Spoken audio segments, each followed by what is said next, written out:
Part 170. The Pentium Era, South to North.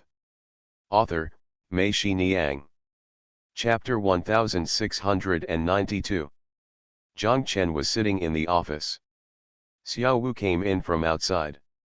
Zhang Chen smiled and said, "Xiao Wu, it's rare for me to see you now." Xiao Wu smiled and said, "Me too, I came back several times and you were never there." Zhang Chen said, "Yes, Guang went to Shanghai during this period. By the way, Xiao Wu, are you coming back from Ningbo or Hefei?" "Hefei," Xiao Wu said. "How is it in Hefei?" Zhang Chen asked. "Normally, after the official opening of this logistic space, there are not as many things as during construction. Just follow the forced manual of the second goods and let the people below them implement it. The forced manual is quite effective."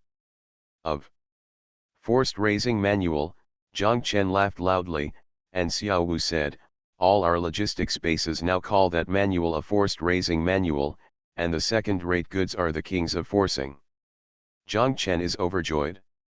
They currently have too many logistic spaces and will continue to develop. Erhuo has divided them into several major regions. It is said that in this way, the logistic spaces in the major regions can better support each other. Because many of their big customers also implement the regional system, Erhuo said, "We will follow the customers. The general manager of the region only needs to have a good relationship with the general manager of the region. There is no need to pay homage to the peers one by one." Xiao Wu is now the general manager of their East China region, and Wen Wen is the general manager of their North China region. Zhang Chen asked Xiao Wu to sit down, and Xiao Wu sat down. The two of them were talking when the cell phone on Zhang Chen's table rang. He looked at it and saw that it was an unfamiliar number. Zhang Chen picked it up. "Hello, are you Mr. Zhang?" a woman's voice came from the phone. Zhang Chen felt that the voice seemed familiar, but he couldn't remember who it was. Zhang Chen said, "Yes, I am. Who are you?" "I am Chen Yakin." Zhang Chen was surprised. "Chen Yakin?" It turned out that Chen Yakin was Lao Ni's subordinate. Zhang Chen quickly said, "Hello, Chen Yakin." "Hello, Mr. Zhang, Lao Meng is with me." Zhang Chen was shocked and asked quickly, "Lao Meng, Chen Yakin, are you talking about Meng Ping?" Yes, that's him." "Where are you now?" "Ningguo." "Ningguo, Anhui, goes here from Linen, right?" "Chen Yakin, please get Meng Ping to answer the phone." "Old Meng." Chen Yakin started to cry. "Old Meng didn't know I called you. He was sick and refused to see me.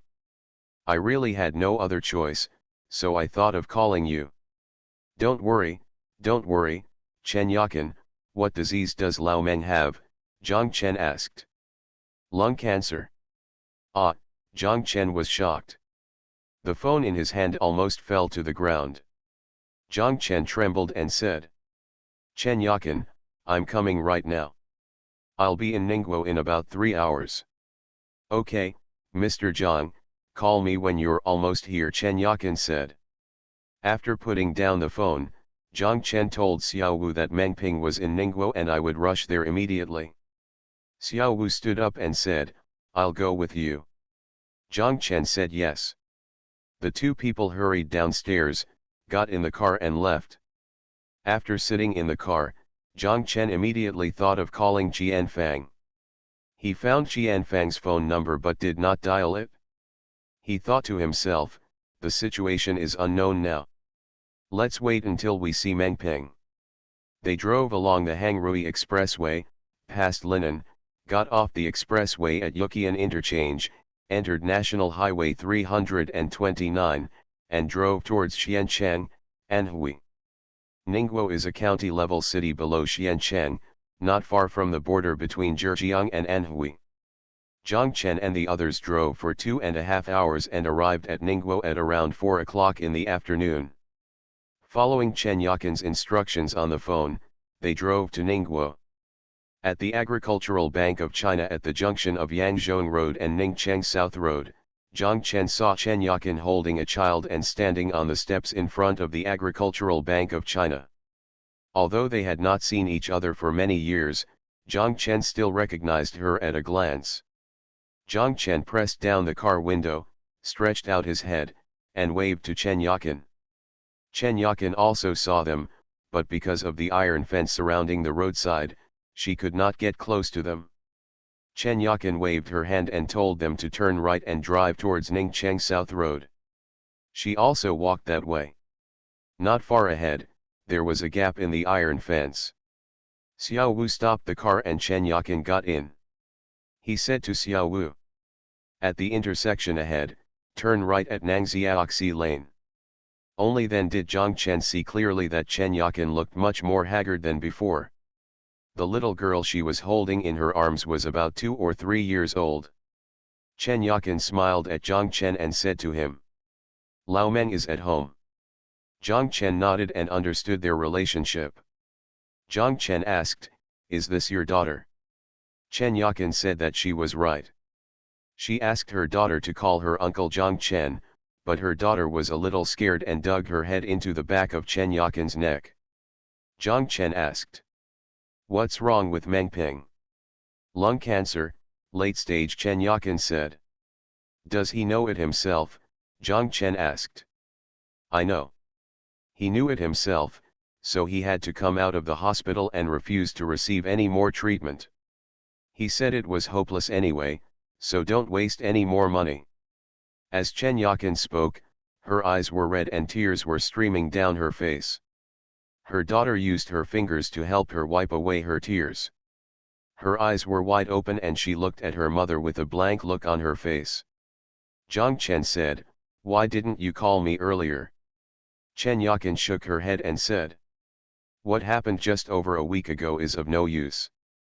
The doctor said that as long as lung cancer is discovered, it will most likely be in the advanced stage. Or I was careless. Last year, Lao Meng had a bad cough for a period of time. During the hospital examination, a nodule was found. The doctor suggested surgery, but Lao Meng refused. He said that nodules are always found here and there in everyone. Lao Meng often has a bad temper. He insisted on not going. The doctor also said that there were no symptoms, that is, no lesions were found, and his cough was cured. So I just let him go. I didn't expect that this would happen this year. The doctor said, it is probably caused by this nodule lesion."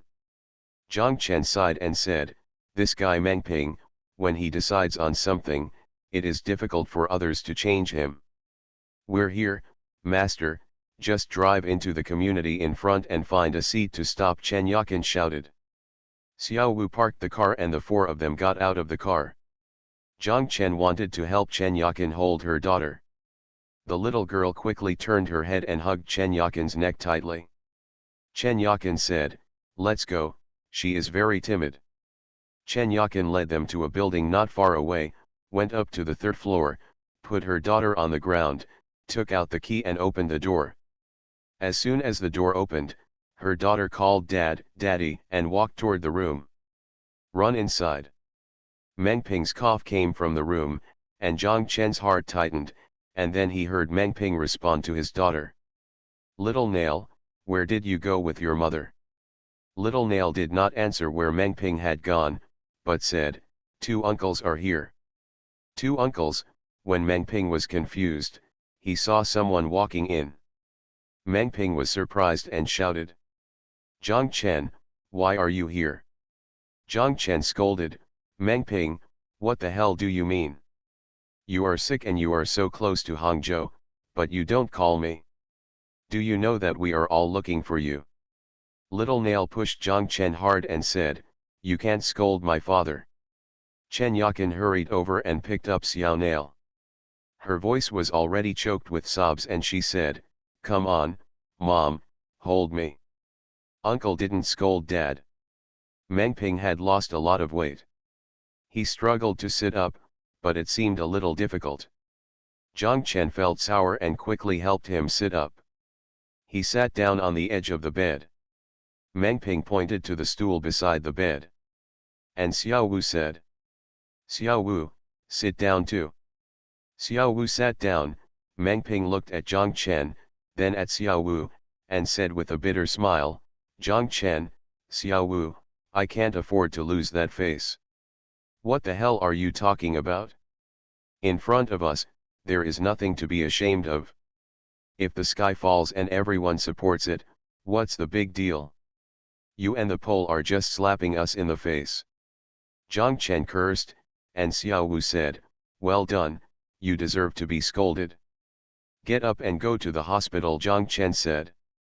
Meng Ping shook his head, don't worry about it anymore, just lie down quietly at home. Stay in the hospital and see the people in the same ward. They have the same disease. Haha, we simply hate each other. What we hear every day is if you die or live. On the way, Zhang Chen had already called his friends at Zhejiang No. 1 hospital.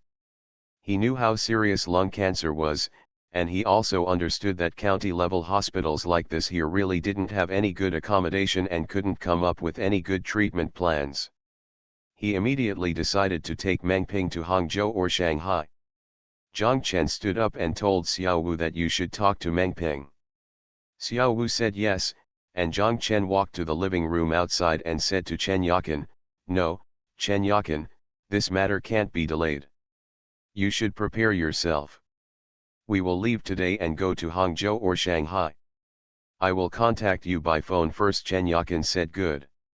Zhang Chen picked up the phone and called Tan Shehen, telling her about Meng Ping's situation. Tan Shehen was startled. Before Zhang Chen could continue, Tan Shehen shouted. Zhang Chen, I'll go to the cancer hospital right away. You wait for my call. Zhang Chen said yes, and then called Xiaomi and asked her, which hospital in Shanghai is the best for cancer treatment? It should be Huashan Hospital, Xiaomi said. Xiaomi, please contact me right away. I have a friend with advanced lung cancer. Can you arrange to be hospitalized tonight?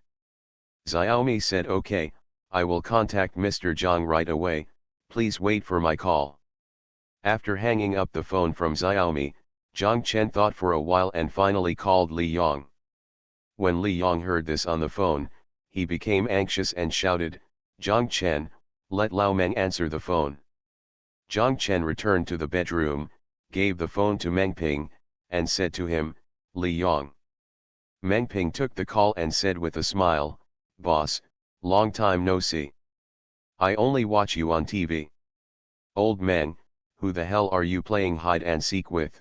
Li Yong cursed as soon as he heard Meng Ping's voice. Old Meng, let me tell you, everyone can get sick. Being sick is nothing special. If you don't know, you are sick.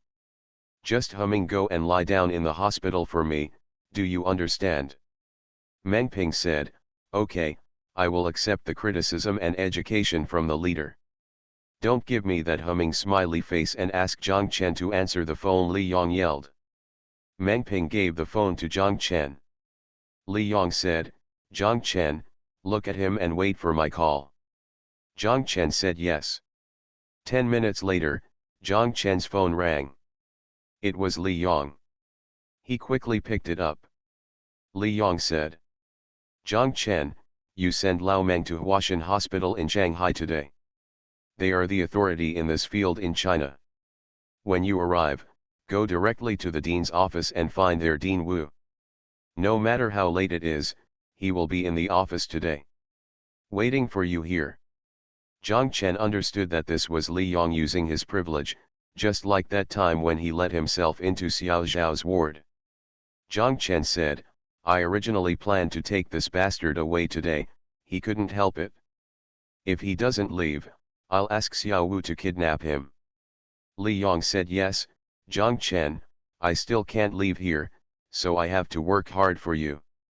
Li Yong sighed as he spoke, and Zhang Chen said, why bother? It's what I should do.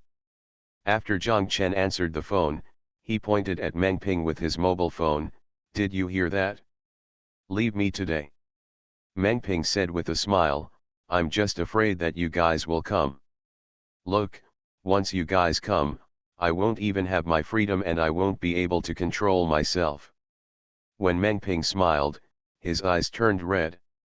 Zhang Chen walked out, and Chen Yakin was also coming out of another room. Zhang Chen said to her, Li Yong has been contacted and will go to Huashan Hospital in Shanghai today. Chen Yakin breathed a sigh of relief, turned and walked towards the room. As she walked, she wiped her eyes with her hands. Little Nail followed behind and asked, Mom, why are you crying? Little Nail, do you agree that we will go to Shanghai today? Chen Yakin asked. Dad, are you going? Little Nail asked. Go, we are going to accompany Dad to see the doctor. Okay, Little Nail shouted.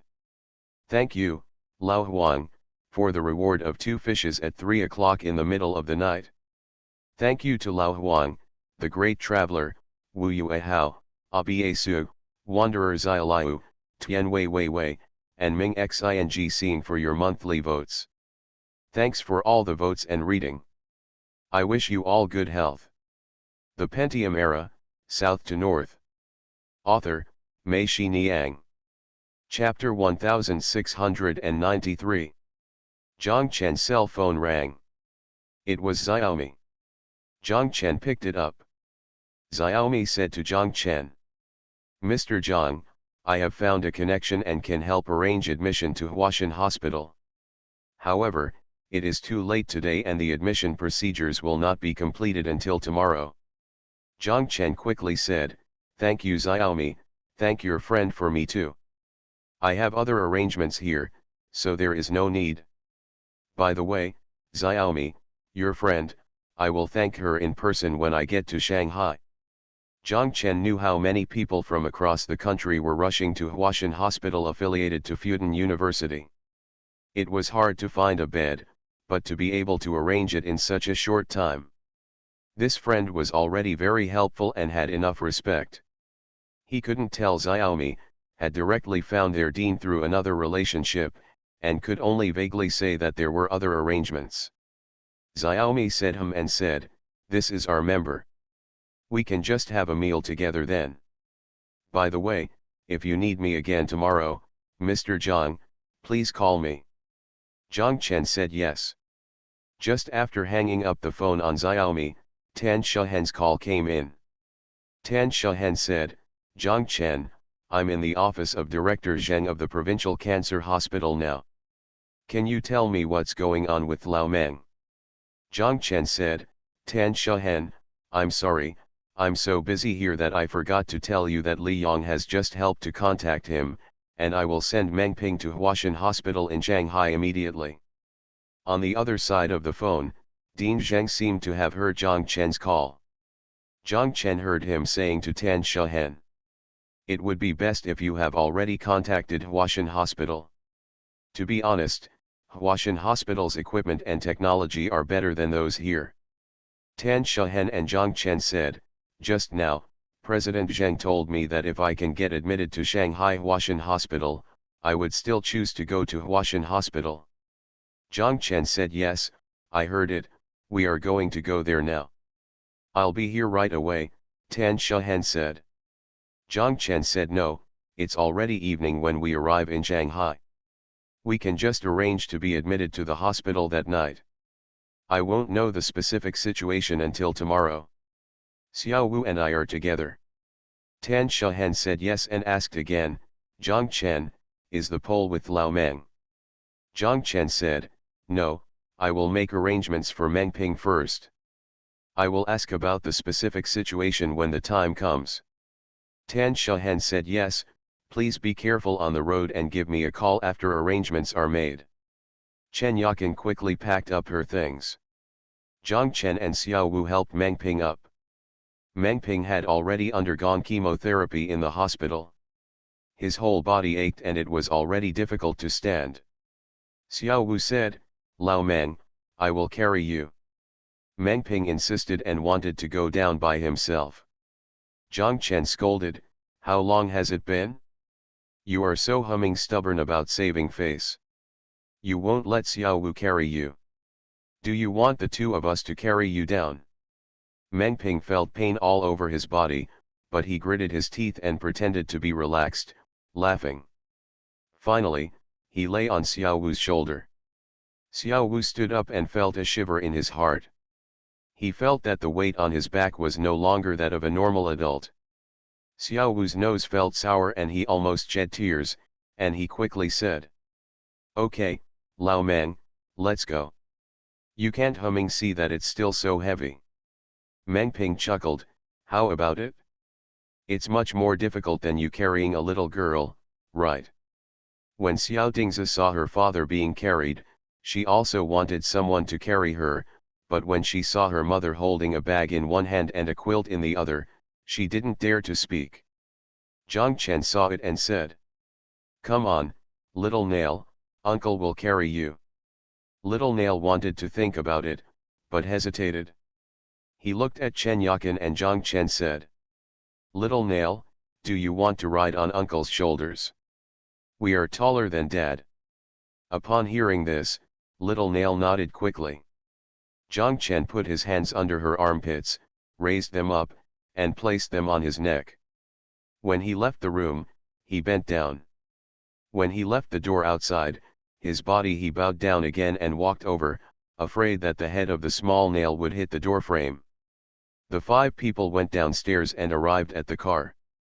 Zhang Chen opened the rear door. Chen Yakin first spread half of a quilt on the seat. Xiao Wu and Zhang Chen helped Meng Ping in and sat down. Chen Yakin put the other half of the quilt on the seat. Covering Meng Ping's body, Zhang Chen closed the car door. Chen Yakin picked up the bag on the ground and put it in the trunk of the car. Then she walked to the other door, opened it and sat in. Zhang Chen and Xiao Dingzi said, "Can you and uncle sit in front?" Little Nail Yao nodded as he was obviously already familiar with Zhang Chen. Zhang Chen put the small nail on the passenger seat, closed the door, and said to Xiao Wu, "I'm going to make a phone call." Xiao Wu nodded and said yes. Zhang Chen walked out for more than 10 meters and looked behind him to make sure that no one in the car would hear his voice. Then he picked up his cell phone and dialed Qian Fang's number. Qian Fang was overjoyed when she heard that Meng Ping had been found. Then she heard from Zhang Chen that Meng Ping had lung cancer and was in the advanced stage. Qian Fang started crying on the phone. Other people gathered around.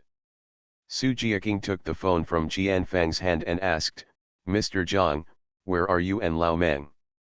Zhang Chen said, "We are in Ningguo, Anhui." "Mr. Zhang, we'll be here right away," Su Jiaking called.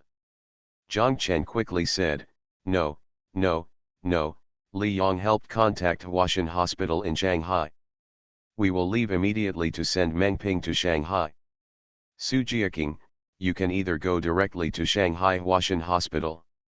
We will discuss other matters after we meet." Su Jiaking said yes. After calling Qian Fang and the others, Zhang Chen called Xiao Fang and told her about Meng Ping's situation. Xiao Fang shouted, "Brother-in-law, is brother Meng okay?" Zhang Chen shook his head and said, "I'm not optimistic. Meng Ping, a strong guy, can't even walk now. Let's send him to the hospital first. Let's listen to what the doctor says." Xiao Fang said okay. Zhang Chen continued, "We are coming out right away. It will take about 4 hours to get to Shanghai. Xiao Fang, you can either go to Huashan Hospital and wait for us. Qian Fang and the others will also be there. Meng Ping's wife and daughter are here with them. You can help when they arrive, make arrangements. You need to take care of them during this period. I may stay in the ward at night to accompany Meng Ping." Xiao Fang nodded and said yes. "By the way, Xiao Fang, please tell Lu Yun about Meng Ping's situation." Xiao Fang said yes. After making the call, Zhang Chen walked back to the car. Little Nail was no longer on the seat, but crawled to the back and squeezed in between Chen Yakin and Meng Ping. Chen Yakin and Zhang Chen said, "That's it, no crowding, you can sit." Zhang Chen and Xiao Wu said to leave, and Meng Ping asked, "Zhang Chen, did you just call Qian Fang and the others? I think it's better not to tell them about this." Zhang Chen said, "What a beautiful idea. If I don't tell them about such a big thing, they will eat me alive. They have also rushed from Nanjing to Shanghai. By the way, Lu Yun and Xiao Fang are also in Shanghai. Have you met Lu Yun too? Meng Ping asked, and Zhang Chen said yes. She was in Shanghai, and she happened to be traveling with Xiao Fang, or he met her through Xiao Fang.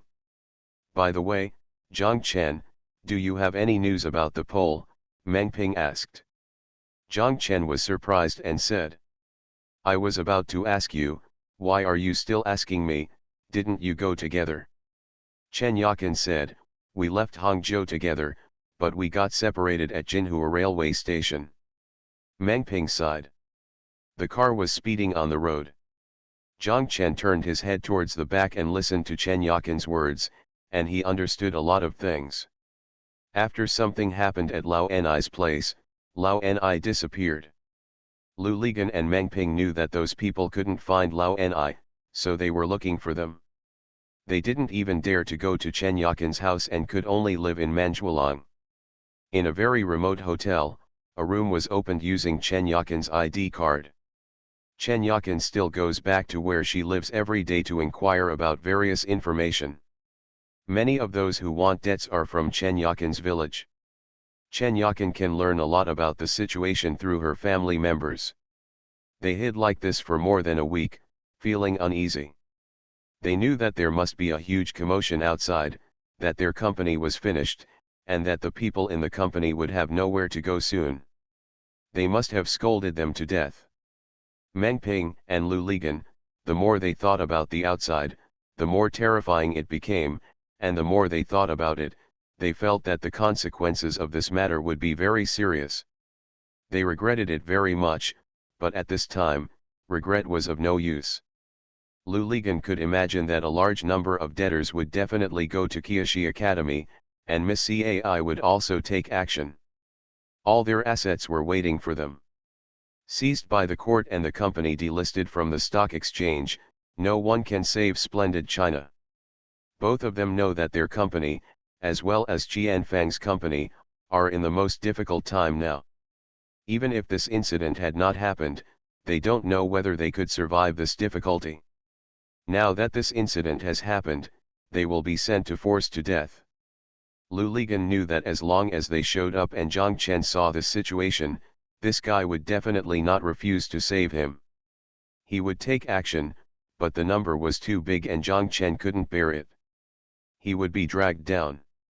They will hold on even if they can't afford it. The final result is that all three of their businesses are completely destroyed. The trouble was caused by themselves. Meng Ping and Lu Ligan both felt that there was no reason for Zhang Chen to shoulder the responsibility. The only way to prevent him from coming forward was for them to disappear and let all the debts chase them. These debts have no sum of money has a dime to do with Zhang Chen. It is impossible for creditors to go to Zhang Chen. Only in this way will they not drag Zhang Chen down. They waited like this, and then heard the news that Lao Ni was dead. They felt that the matter was more serious. After Lao Ni died, the two of them were the only targets of the creditors. Not only the people of Shaoxing were looking for them, but also the people of Hangzhou were looking for them. The loan sharks are also looking for them. They know they can't stay in Hangzhou anymore. They parked the car in the underground parking lot of Zhongbai Kiao. They heard that loan sharks now find people through mobile phone positioning, so they threw their mobile phones in the car to divert their attention. Originally, they wanted to drive Chen Yakan's car out of the city, but when they heard that their fellow villagers were also looking for Chen Yakan and wanted to know a lot about the situation through her, they felt that driving Chen Yakan's car was too big a goal. They have become frightened birds. In the end, the three of them took advantage of one night to take a taxi to Kaiyudao Road, where they boarded a bus bound for Wenzhou. They got off at Jinhua and wanted to transfer from Jinhua to the south. When they arrived at Jinhua railway station, Meng Ping and Lu Ligan thought about whether they would become suspects after Lao Ni's death and whether the police would be looking for them. Therefore, they hesitated again. When they arrived at the train station, they came out again and decided to go. If you take a long-distance bus, You don't need to check your ID card when taking the bus. When the three of them arrived outside the train station, Chen Yakin saw a person from their village leading a few people over, as if they were looking for someone. Chen Yakin quickly asked Lu Ligan and Meng Ping to leave first. She went up to them and tried to hold them back. Meng Ping ran not far away, worried about Chen Yakin, so he came back and made an appointment with Lu Ligan to meet at the bus stop outside the train station later. Meng Ping hid in the dark and saw Chen Yakin standing and talking with those people. After those people left, Meng Ping followed Chen Yakin.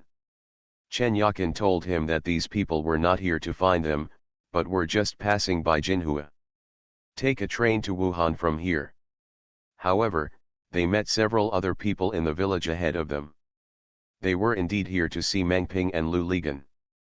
They didn't know where they got the news, saying that they would take a car from Jinhua. Meng Ping immediately thought that Chen Yakin's mobile phone should have been located. Chen Yakin was startled and quickly took out the mobile phone card from the mobile phone and threw it away.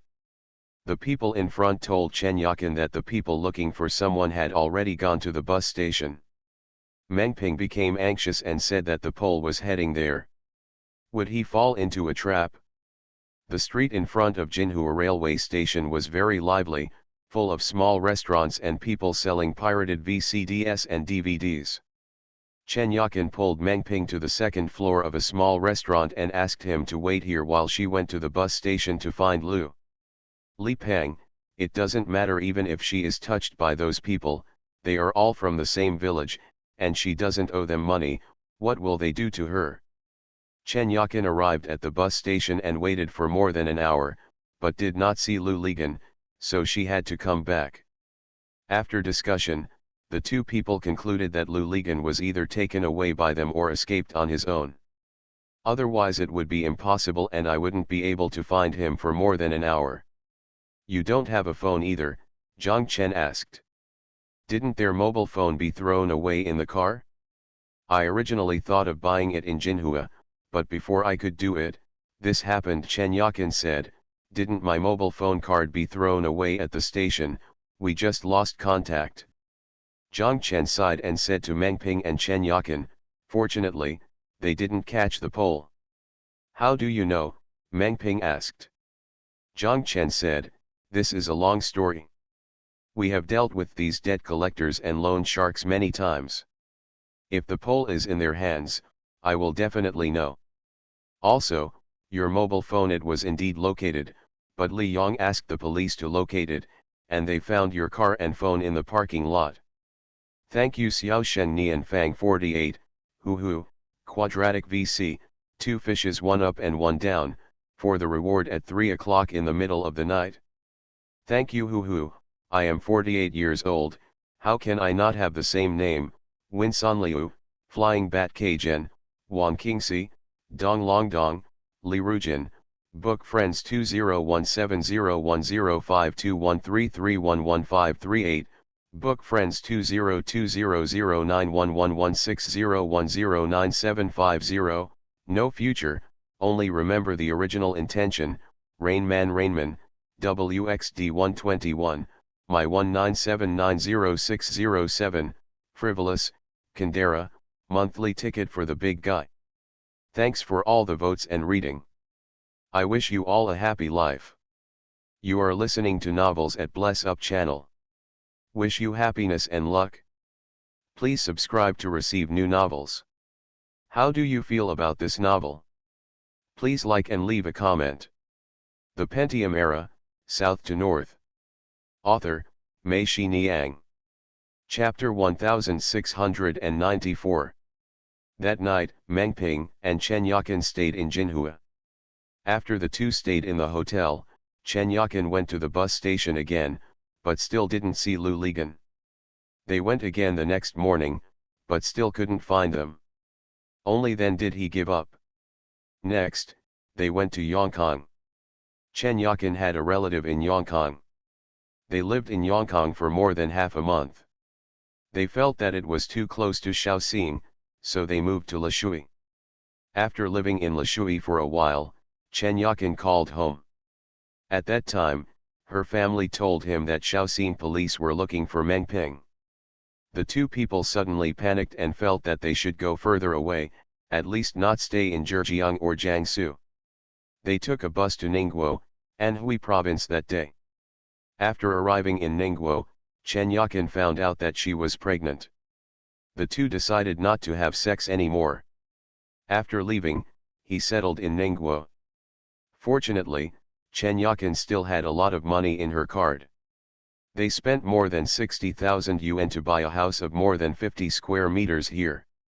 If they rent a house, they have to worry about the joint defense team always coming to check the temporary residence permit. The house you buy will not be inspected. Chen Yakin found a job at the local Zhongding company, so they stayed here. Meng Ping stayed at home all day long and never went out. The family was always safe. Meng Ping told Zhang Chen that he said that Lao Ni's death had absolutely nothing to do with him or the Pole. After Lao Ni left with a blue face that day, they never saw him again. At the beginning, Meng Ping wanted to go to the Shaoxing police to surrender, but was stopped by Chen Yakin.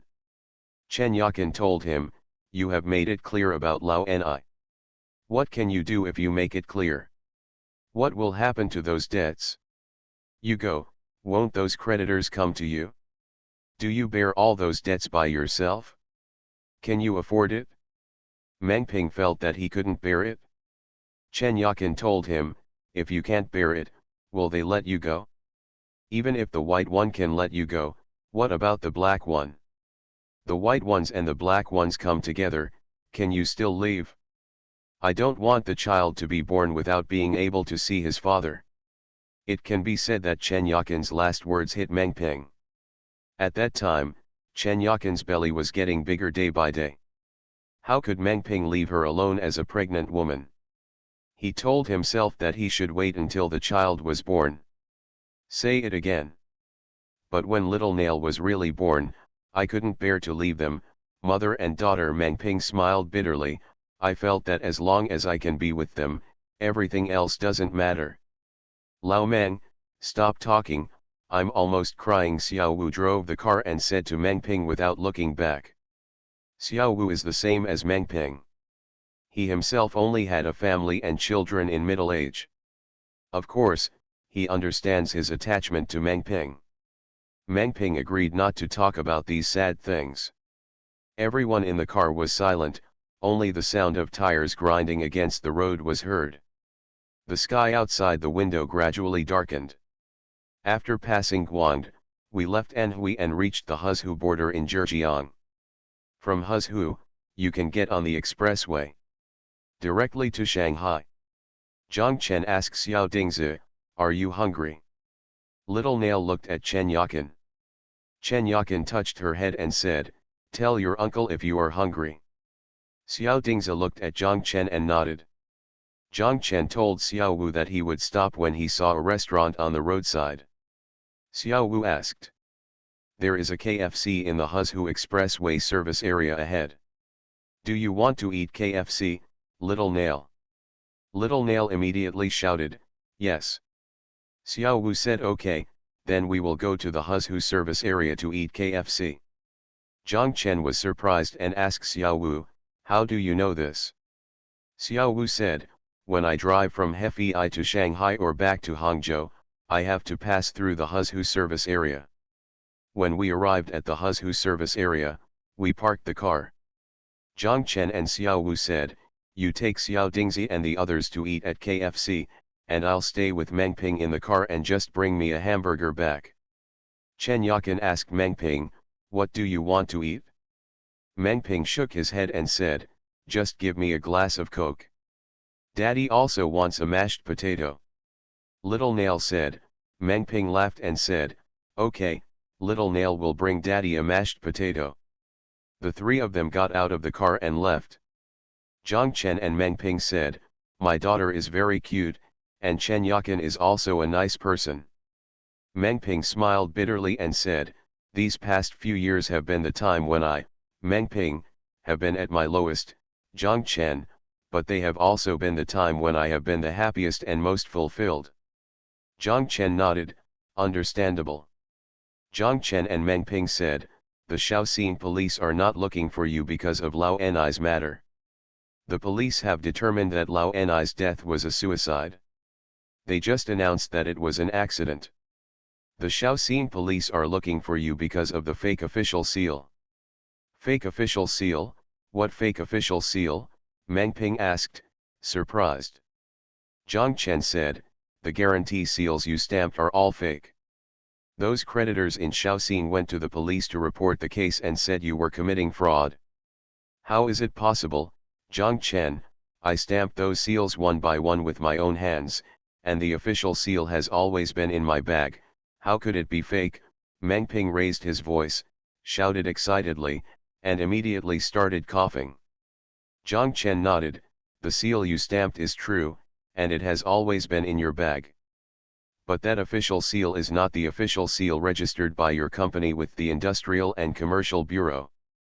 The one in your bag has always been a fake one. The seal is really in Xiao's place. The last time I changed the seal, Xiao didn't give you the real seal, because I was afraid that one day you would stamp it randomly. This Xiao. Meng Ping cursed. As soon as the words came out, he understood everything.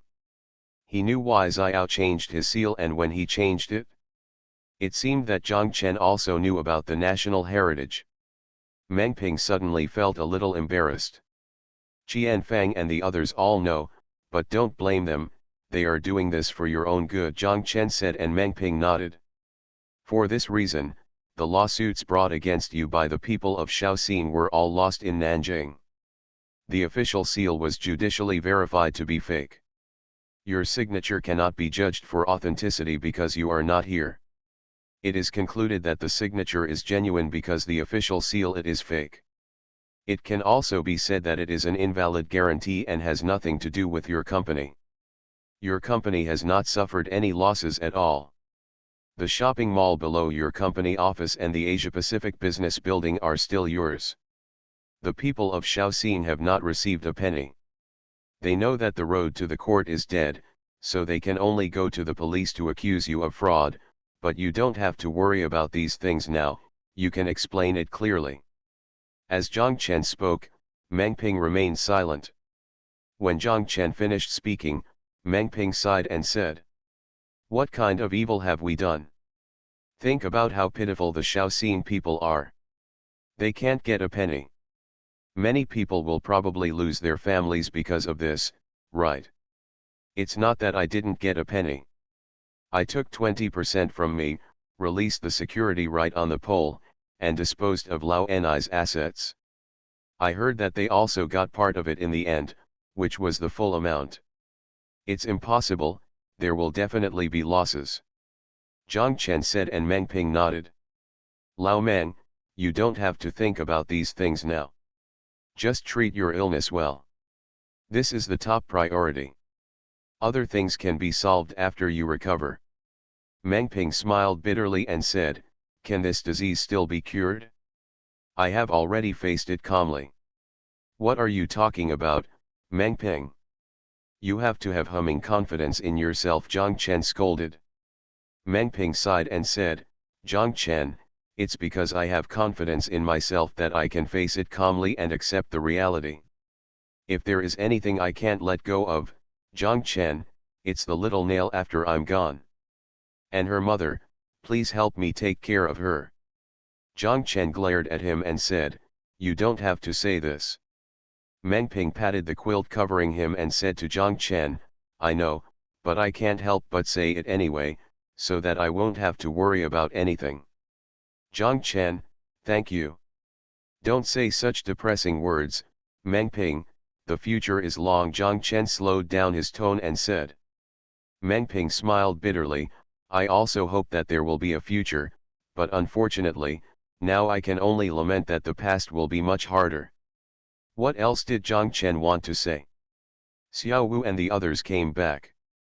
Xiao Dingzi gave Meng Ping a cup of mashed potatoes and said to him, Dad, you eat the mashed potatoes. Meng Ping said, okay, thank you little nail. He took the mashed potatoes and opened them. His hands were trembling. Chen Yakin quickly took them and fed him. Zhang Chen and Xiao Wu whispered, "Eat before leaving." Then he raised his voice and said, "I'm hungry too, let's eat a burger."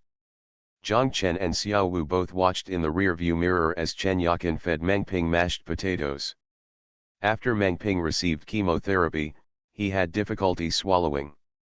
He ate very slowly. Zhang Chen also deliberately slowed down his eating of hamburgers.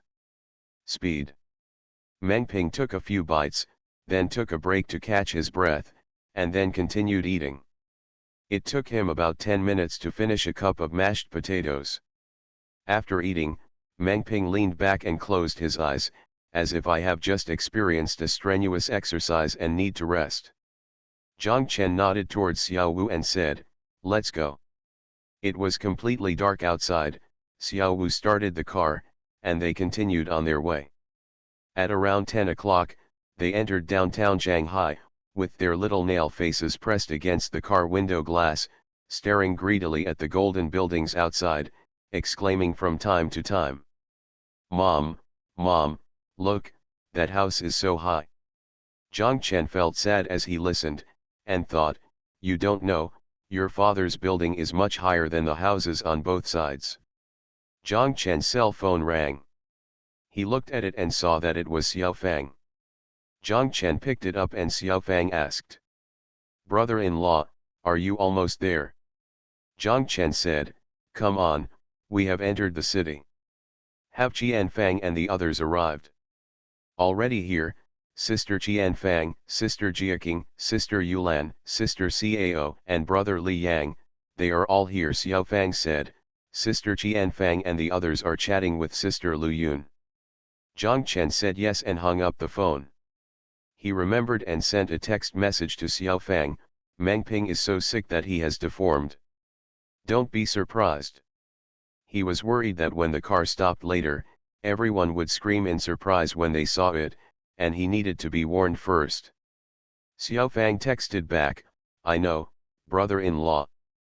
Zhang Chen thought of another thing. After thinking about it for a while, he sent it to Cao Ziahe, Sister Cao, Meng Ping's wife and daughter are all in my car. After a while, Cao Ziahe came back, "I understand, Mr. Zhang." Zhang Chen needed Cao Ziahe to use her method and talk to Qian Fang about it first. "Thank you for your monthly votes from I have 10 pieces of heart, empty, Tianying 1978, and Gongzimianzi. Thanks for all the votes and reading. Have a good evening everyone." The Pentium Era, South to North. Author, Mei Shi Niang. Chapter 1695. Zhang Chen and the others arrived. Although Xiao Fang had received a text message from Zhang Chen and told them in advance, Qian Fang and the others were still startled when they saw Meng Ping getting out of the car. They saw that Meng Ping was not only extremely thin, but also his face was pale under the light of the gate, and his eye sockets were sunken and dark. Meng Ping saw Qian Fang and the others, stood up straight as hard as he could, and pretended to be relaxed and said to them, "How is it? I, Hu Hansen, am back again. Is there anyone who wants to kill me?" Yes, I am one." Ya Yulan said, came over and helped Meng Ping. Qian Fang called Lao Meng and couldn't speak anymore. Su Jiaking just started sobbing softly. Cao Ziahe turned around and didn't look at Meng Ping. He walked around the back of the car, walked over there, and said to Chen Yakin, "Hello, my name is Cao Ziahe, just call me Sister Cao." Chen Yakin quickly called out, "Sister Cao." Cao Ziahe knelt down, touched the head of the little nail with his hand, and asked, "Such a beautiful little girl, what is your name?" Xiao Dingzi pulled her mother's pants tightly and said to Cao Ziahe, "My name is Xiao Dingzi." "That sounds great, little nail, come here, can you give me a hug?" Xiao Dingli hesitated, Chen Yakin pushed her on the back, Xiao Dian took a step forward, and Cao Ziahe picked her up. Over there, Lu Yun was stunned for a while, then stepped forward and shouted, "Hello, Lao Meng." Xiao Fang also called out, "Brother Meng." Meng Ping looked at them and wanted to laugh, but he coughed again. After coughing for a while, he said, Lu Yun, Xiao Fang, it's great to see you. Li Yang pushed a wheelchair and said to Meng Ping, Old Meng, sit down quickly. Meng Ping wanted to evade, saying that he could just walk in. Xiao Wu and Ye Yulan almost pushed him into a wheelchair and sat down. They all pushed the wheelchairs and walked into the outpatient building. In the hospital hall late at night, most of the lights were dimmed. It was out, and only the emergency room passage was still brightly lit.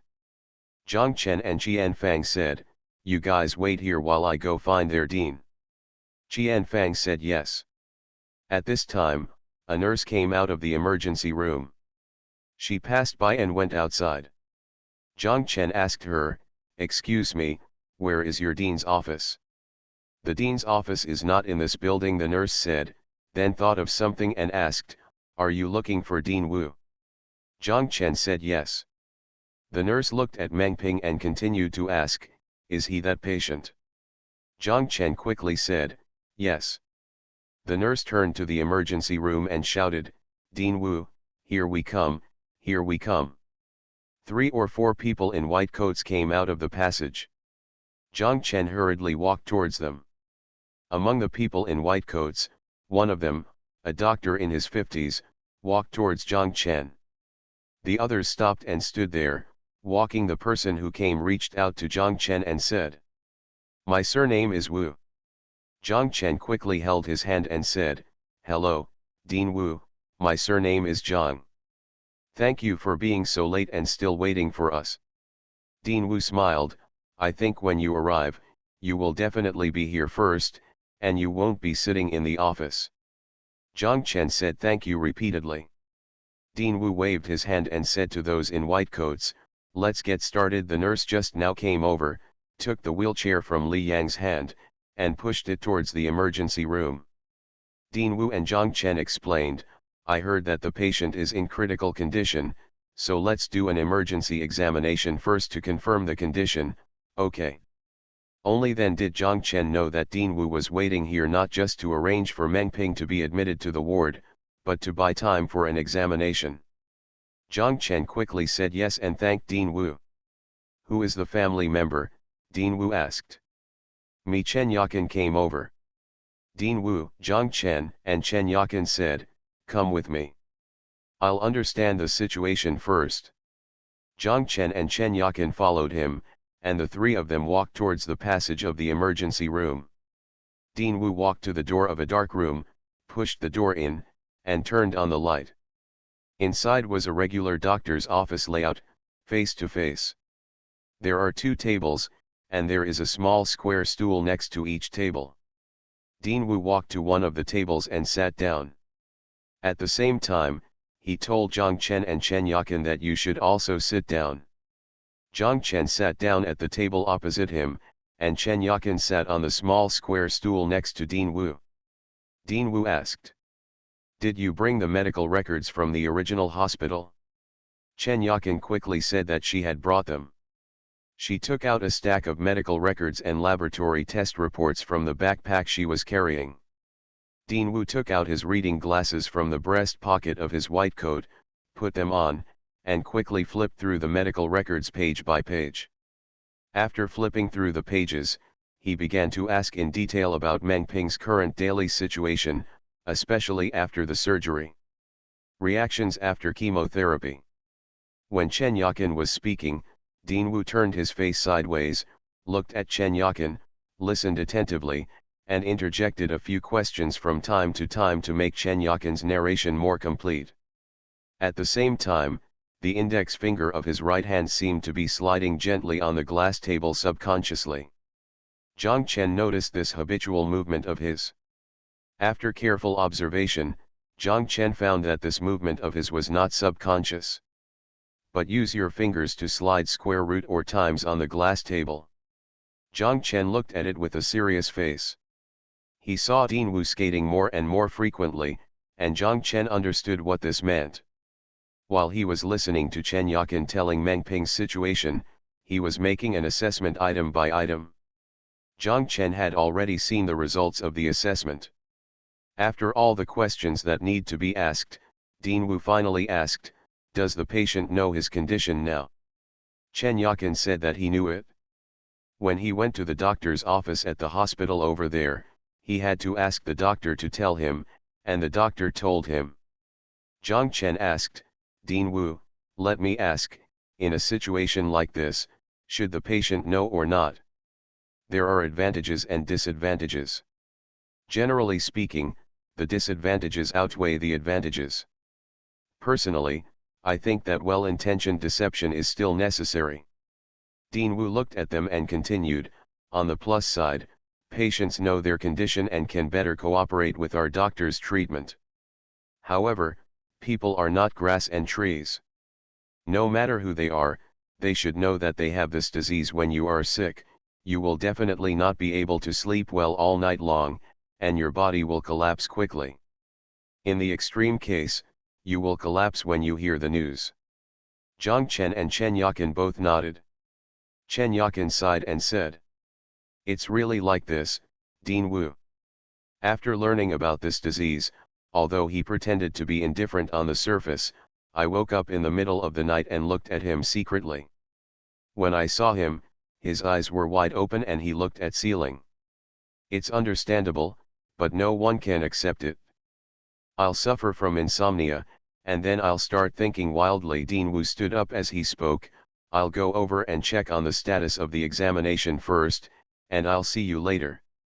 Zhang Chen and Chen Yakin both agreed. The three people walked out. Dean Wu walked towards the corridor. On the chair in the corridor, Cao Ziahe was holding a small nail. Several people sat in a row. When they saw them coming out, they all stood up. Cao Ziahe asked how it was. Zhang Chen said, "I don't know yet. We will see the results of the examination later. By the way, who is accompanying Meng Ping?" Cao Ziahe said, "Li Yang and Jiaking." Zhang Chen and Chen Yakin said that when people arrive at the hospital, they can rest assured and take a rest first. Cao Ziahe said, "Yes, just wait and see what the doctor says." Xiao Fang pulled Chen Yakin over and sat down next to her. Chen Yakin's eyes were empty, as if she was no longer here, just a body, at their mercy. After sitting down for a while, she suddenly regained consciousness. Suddenly he said to Zhang Chen, "Why do I feel so bad?" Lu Yun and Ye Yulan quickly said, No, don't think too much." Zhang Chen didn't say a word. He couldn't tell Chen Yakin, and he felt very bad. This hospital was, yes, it was authoritative. Dean Wu could see that it was the authority among authorities. Being an authority among authorities, not as he kept skating, Zhang Chen's hopes were extinguished little by little. He remembered what Meng Ping said about facing reality calmly. But what is the reality? Did they just see Meng Ping and then send him away? Zhang Chen has experienced death and Xiao Zhao's hands, which gradually became colder. However, Zhang Chen always felt that it was not reality, but an emptiness. Death is something that cannot be turned back. Progressive, a huge black hole, so black that even memories become unreal. Now that Zhang Chen thinks about the moment when Xiao Zhao died, he feels it is very unreal. He feels that it might just be a scene he made up and it did not really happen. Zhang Chen can't ask others for confirmation, right? Zhang Chen felt stuffy. Xiao Wu said to him, "Brother Chen, please sit down for a while." Zhang Chen shook his head. The phone in Zhang Chen's hand rang. He looked at it and saw that it was Li Yang. Zhang Chen raised the phone and said to Xiao Wu, "I'll answer the call." Zhang Chen walked towards the empty hall and pressed the answer button. Li Yang's voice didn't sound like it was coming from the phone, but from a corner of the hall. Li Yang asked, "Zhang Chen, have you arrived in Shanghai?" Zhang Chen mentioned that he and Dean Wu were discussing Meng Ping's condition just now. "How about it?" "We are arranging an emergency examination now, I don't know yet." Zhang Chen continued, "Li Yang, I feel very bad." Li Yong sighed heavily and was silent for a while. Li Yong said, "Do your best to obey fate. Whether you can survive it or not depends on Lao Meng himself." Zhang Chen smiled bitterly and said, "I think Meng Ping has given up on himself." When Zhang Chen said this, his back was against a marble column in the hall. The people on both ends of the phone were silent, and a subtle rustling sound could be heard. After a while, Zhang Chen heard Li Yong sigh. Lao Meng, Zhang Chen, I'm sitting in the office in front of me. What's going on in front of my eyes is the scene of meeting Lao Meng for the first time." Zhang Chen shook his head and said, "I still can't erase the shock I felt when I first saw Meng Ping in the afternoon." The two were silent for a while, and Li Yong said, "Zhang Chen, if anything happens, just call me." Zhang Chen said yes. After hanging up the phone, Zhang Chen slid down with his back against the marble pillar. He squatted there for a long time, stood up, and looked at the bright passage in the emergency room. Zhang Chen did not go there. Instead, he walked toward the door. Zhang Chen stood at the door. The biting cold wind blew against his face, making him shiver. He took a deep breath, took out a cigarette from his pocket, lit it, and took a big puff, making the fireworks sizzle. Zhang Chen looked into the dark yard. He saw a familiar figure sitting on the flower bed in the yard. A firework was extinguished in the cold wind. Zhang Chen walked over. "Thank you to Lao Chen Tang, Riri Fanchu, Dal Tin Soldier, 1 up and 2 fishes, and the rewards at 3 o'clock in the middle of the night. Thank you to Lao Chen Tang, Love Purple, Ming Xin, Dragon, Captain Jim, Guandian Electrical and Mechanical, Weiza 99,999, I forgot my password and came back from the monthly ticket. Thanks for all the votes and reading. I wish you all good health. The Pentium Era, South to North." Author, Mei Shi Niang. Chapter 1696. Zhang Chen walked over and sat down next to Qian Fang. He saw tears in Qian Fang's eyes. Zhang Chen asked, "Are you okay?"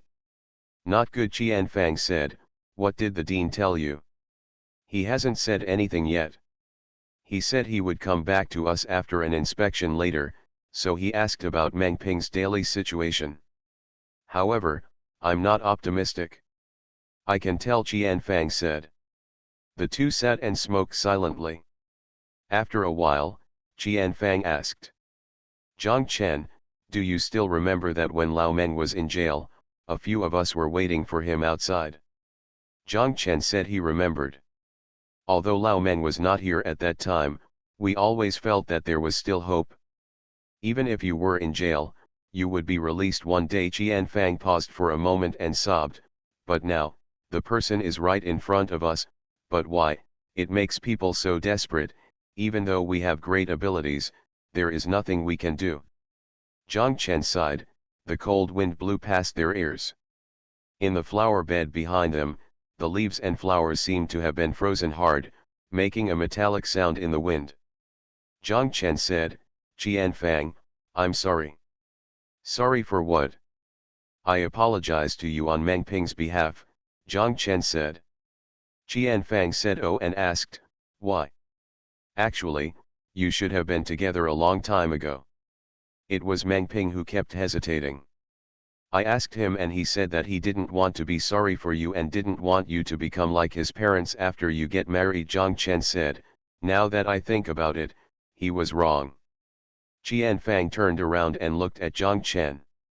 Zhang Chen saw her tearful eyes and quickly avoided her gaze.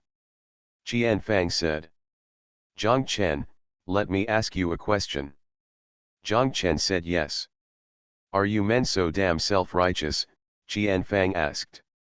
Zhang Chen said nothing. Qian Fang finished her cigarette and put it out on the tiles of the flower bed. Zhang Chen took out the cigarette and handed her another one. Qian Fang took it and Zhang Chen lit it for her and then lit it for himself. 1. Next, the two of them didn't speak anymore, they just smoked silently. Zhang Chen's head was slightly raised. He saw that in the distant sky, there were only a few faint and sparse stars, and the cold wind blew on his face. A little painful, but it also makes people sober. This kind of sobriety is unnecessary. Zhang Chen hopes that he can be confused at this moment. Brother Chen, the dean is looking for you. Xiao Wu stood at the gate and called to them. Zhang Chen stood up and said to Qian Fang, I'll go there first. Qian Fang also stood up, threw away the cigarette, wiped her eyes with her hands and said, okay, I'll go over and listen too. They walked back to the corridor and saw a nurse standing there with Chen Yakin. Seeing them coming, the nurse said, let's go to the second floor. Zhang Chen nodded and followed her with Chen Yakin. Qian Fang also followed. The nurse looked at her and wanted to say that there was no need to go with so many people, but when she saw Qian Fang's face, she stopped talking. Xiao Fang also stood up, she said. I am coming too. The nurse led them up to the second floor and walked along a dimly lit corridor. When they reached the end, they opened the door. The light was bright inside. The nurse stood at the door and said inside. Dean Wu, they all want to come on their own. Dean Wu looked up and saw that there were 4 people standing at the door, not 2. He waved and said, please come in, everyone, please come in. Inside the door is a small conference room. Sitting there are not only Dean Wu, one on the left and one on the right, but also 2 people in white coats. The 4 of them, Zhang Chen, sat down across from them. Dean Wu first introduced the 2 people. The one on the left was Professor Kui, and the one on the right was Professor Zhang. After the introduction, Dean Wu and Professor Kui said, please introduce the patient's condition. Professor Kui told them, after preliminary examination, the patient's condition is not optimistic. All indicators are very poor. Cancer cells have spread in his body over a large area. The possibility of surgery has been ruled out. What should I do? Can I just undergo chemotherapy? Zhang Chen asked. Professor Kui looked at Zhang Chen and said, based on his current physical signs and PS assessment, it is 3 to 4 points. The 3 people here, Zhang Chen, Qian Fang and Chen Yakin, all looked at Professor Kui with blank expressions. They didn't know what he meant. Xiao Fang said, in other words, you can't even do chemotherapy. The so-called PS score is a doctor's assessment of the physical activity and endurance of cancer patients who will undergo chemotherapy, with a total score of 0-5. A score of 0 indicates a completely normal state, a score of 1 indicates mild symptoms, a score of 2 indicates that the patient is active for more than 50% of the time during the day, a score of 3 indicates that the patient needs to stay in bed for more than 50% of the time during the day, and a score of 4 indicates that the patient spends most of the time in bed. All require bed rest, and 5 points means death. In the choice of chemotherapy for non-small cell lung cancer, the PS score is required to be between 0 and 1, while for patients with small cell lung cancer, it can be moderately relaxed to 2 points. Meng Ping's score is between 3 and 4, which means that his body cannot bear it at all. Chemotherapy. Professor Kui nodded, turned to Xiao Fang and said, the risks of chemotherapy are very high. We will not recommend second chemotherapy. Moreover, the blood test shows that the patient's protein C and protein S are deficient, and the blood is in a hypercoagulable state. Xiao Fang sighed, there is a huge risk of blood clots. Will chemotherapy aggravate this risk? Professor Kui nodded. Xiao Fang asked, can it be targeted? Use IRSA? I don't know if it is available in China now. Professor Kui said, IRSA was approved by our country last year and can be used. The early clinical trials were done here. It can be said that the effect is very good.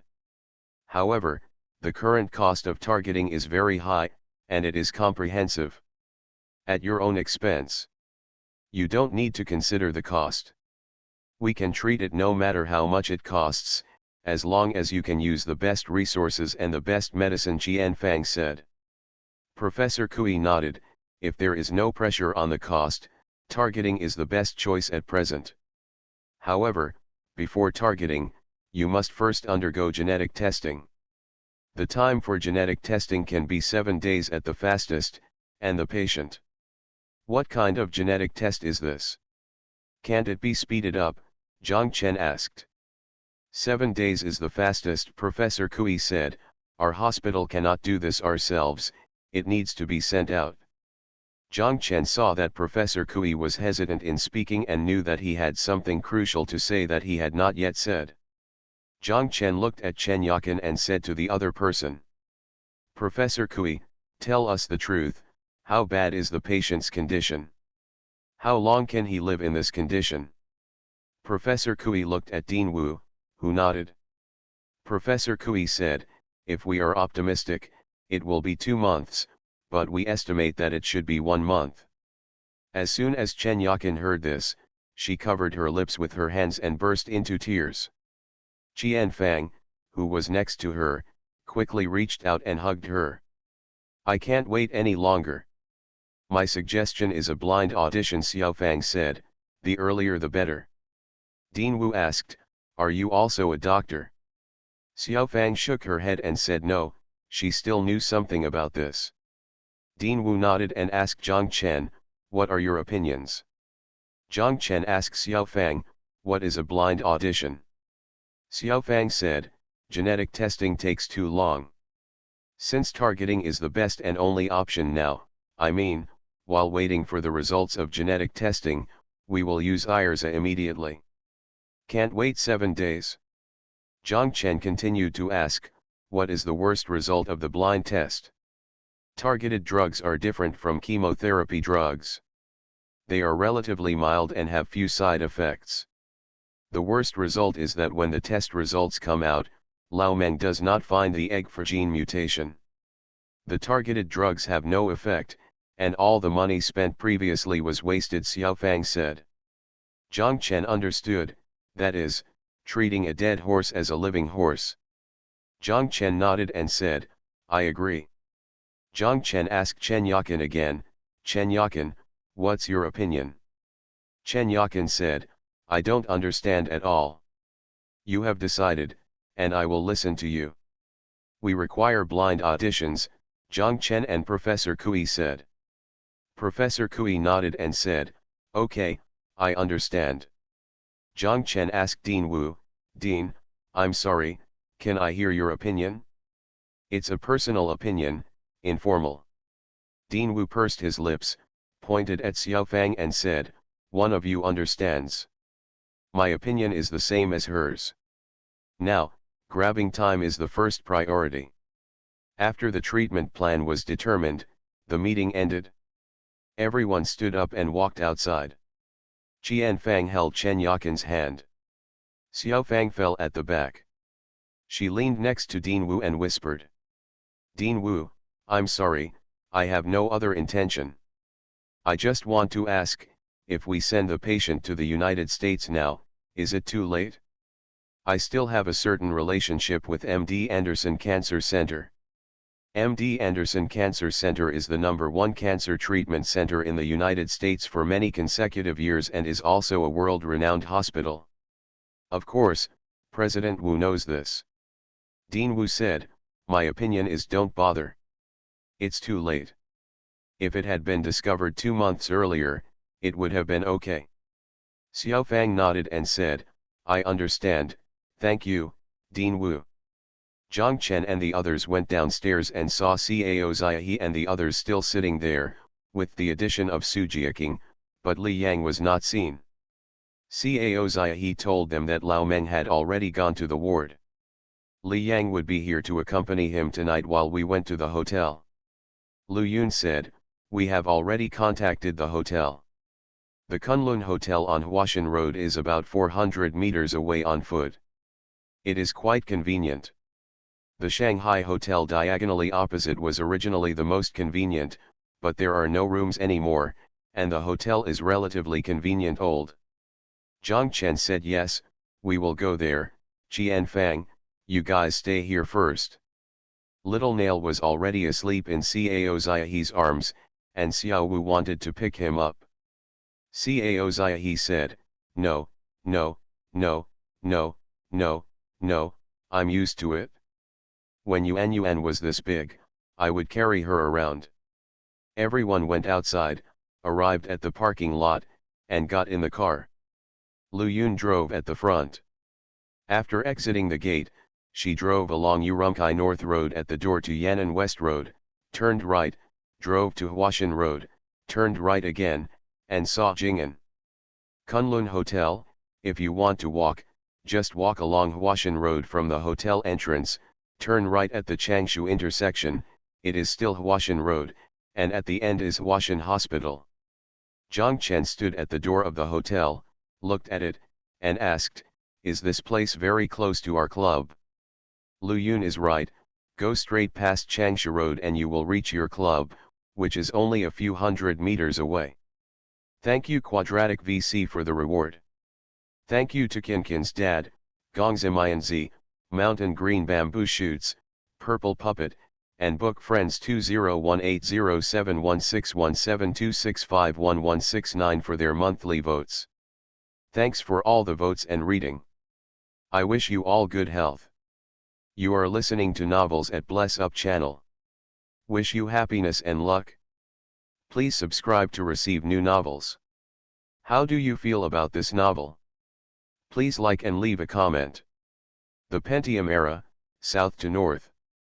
Author, Mei Shi Niang. Chapter 1697. Lu Yun took Qianfang's ID cards and went to the hotel's front desk to check in. Others were sitting on the sofa in the lobby. Qianfang and Xiaofang said, "Can you explain to us what was said in the conference room earlier? What is targeted therapy?" Xiaofang said, "It's very simple. It means literally, tumor cells are regarded as targets, and drugs attack tumor cells. Generally, chemotherapy drugs, whether paclitaxel, cisplatin, or pemetrexed, are killing. When it kills tumor cells, it will also kill other healthy cells in the human body, but targeted drugs will not, it will only kill designated tumor cells. So it doesn't matter even if the cancer cells spread," Zhang Chen asked. Xiaofang is right, if tumor cells spread, there will be no way to perform surgery, but targeted drugs are fine. They target specific tumor cells, no matter where they are in the body. It's so good, then why do we need genetic testing? Qianfang asked. This is determined by the characteristics of targeted therapy. Targeted therapy is to design corresponding therapeutic drugs at the cellular and molecular level through genetic testing. After the drug enters the body, it will identify the target and directly act on the target organ after identification, causing tumor cells to specifically die without affecting the normal cells and tissues surrounding the tumor, Xiaofang said. Can you please make it simpler? Qianfang said. To put it simply, therapeutic drugs can directly target tumor cells and carry out targeted attacks. The reason why they can be targeted is that there are some specific proteins on the surface of tumor cells that are not found in normal cells, and the drugs can recognize these specific proteins. Protein. Xiaofang said, traditional chemotherapy can also kill tumor cells. Tumor cells grow very fast in the human body. Chemotherapy drugs are targeted at such fast-growing cells. But the trouble is, tumor cells grow very fast in the human body. Cells, including not only tumor cells, but also bone marrow cells, hair follicle cells, etc., also grow very quickly. Chemotherapy drugs, while killing tumor cells, will also kill bone marrow cells, hair follicle cells, etc. Therefore, after chemotherapy, many people will feel pain in their bones and lose their hair. This is the reason. Qianfang nodded, I understand. Does that mean that Lao Meng is still very lucky? Professor Kui in front said that our country just approved that drug last year. Irza, also called gafatinib tablets. Xiaofang said, this is indeed recognized worldwide as a specific drug for lung cancer patients, but everyone's tumor cells are different. Whether it is effective depends on genetic testing. If the results of the genetic testing are found to be there is no mutation in this person's genes, so the targeted drugs cannot identify his tumor cells, and it is like a bullet that is shot but misses the target, so the use is in vain. Lao Meng can't be so unlucky. This won't work, and that won't work either, Su Jiaking said, and Ye Yulan quickly said. No, no. Qian Fang sat there silently, sighing in her heart. Could it be that she would only know after getting tested? If Lao Meng was not so unlucky, he should not have cancer, and it would have been in the late stage as soon as it was discovered. Su Jiaking asked Xiao Fang, how do you know so much? Xiao Fang looked at Zhang Chen and shook her head. When my sister passed away, I thought about studying medicine. Then I thought about it. If I wanted to study medicine, I would have to start over from my undergraduate degree, so I gave up. But in the past few years, I have been paying more attention to medicine. Our customers here, many are also pharmaceutical companies and hospitals. The next day, Tan Shuhen and Lao Tan rushed over from Hangzhou and were shocked when they saw Meng Ping. Meng Ping started taking Irza and anticoagulant aspirin from today. The doctor also removed the accumulated fluid from his lungs, which relieved his chest tightness a lot and made him more active. Meng Ping's ward is in the first room of the corridor. There is only one bed in the whole room, as well as a sofa, TV, and other things. It should be a ward for senior officials. When Zhang Chen and the others were in the ward, they happened to meet Professor Kui with his wife. When students came for ward rounds, Professor Kui saw Zhang Chen and said to him, I would like to advise your friend, if you feel uncomfortable in any way, you should tell us. If it hurts, shout out and don't hold on. Whatever I ask him, he says he is fine, very good. How is that possible? Considering his current situation, ordinary people I can't stand it any longer. Professor Kui said this in front of Meng Ping. Meng Ping chuckled and said, Thank you Professor Kui, I'm really good. What's so good? You're not cooperating with our treatment, you know, Professor Kui said, the doctor doesn't know what's wrong with you, so how can he prescribe the right medicine? Zhang Chen also said, Did you hear that, Meng Ping? Meng Ping nodded, I heard it. Ouch, ouch, I feel pain all over my body. No matter how worried the people in the ward were, they were amused by him. Professor Kui and his students also laughed. Professor Kui tapped Meng Ping with his finger and left. Meng Ping looked at the many people gathered around the hospital bed and said to them, Why are there so many of you hanging around me? Are you all okay? The company doesn't need to worry about it anymore? Let's go, let's go. I'm already in the ward. It's such a good hospital and such a high-end ward. If you have anything to worry about, just go back. Chen Yakin also said, Thank you very much. You can go back. I will always be here. Are you alone for 24 hours, Cao Zia? He asked Chen Yakin. I asked, Can I hire a nurse? There are nurses in the hospital, Meng Ping said. Where are the little nails, Cao Zia? He asked, Isn't it okay for such a big child to come to the hospital every day? Meng Ping and Chen Yakin were both asked. Zhang Chen listened to what Meng Ping said made sense. It was still a long time and it was impossible for so many people to be here. What Cao Zia he said also made sense. Zhang Chen called Qian Fang and the others to the corridor outside to discuss. The final result of the discussion was that Qian Fang stayed and everyone else returned to Nanjing. During the day, Qian Fang or Chen Yakin would accompany her here. When she was here alone, she would bring small nails to the hotel by herself. At night, Zhang Chen would come over. Accompany Meng Ping. 2 more male caregivers are hired during the day and night. Li Yang and Zhang Chen said, How can you do it alone every night? I will stay too. Zhang Chen said no need. I am here mainly to talk to Meng Ping. There is also a nurse. At night, I can still sleep on the sofa. Where is your company? Qianfang asked. My company is different from yours. There are people in charge of every area below. I only need to control it by remote control. Besides, isn't it going to be a holiday soon? It lasts for half a month, Zhang Chen said. What's really going on? Tan Shahen can help me deal with it. Tan Shahen nodded on the side. Qianfang said, okay, that's it. At most, in a week or two, Li Yang will come back to replace Mr. Zhang. Li Yang said yes. Zhang Chen then called Tan Shahen and Xiaofang aside. Lu Yun seemed to know what Zhang Chen was going to say and followed her. Zhang Chen said to Tan Shahen and Xiaofang, it seems that I won't be able to go to Sanya during the spring festival. You two should work hard. Forget it, everyone doesn't have to go, Tan Shahen said. No, no, where are Ganza's parents? And where are Teacher Wu and the others? It's all agreed upon. We can't both of us not show up, Zhang Chen said, just leave me here alone. Take care of you two over there. Xiaofang nodded and said yes.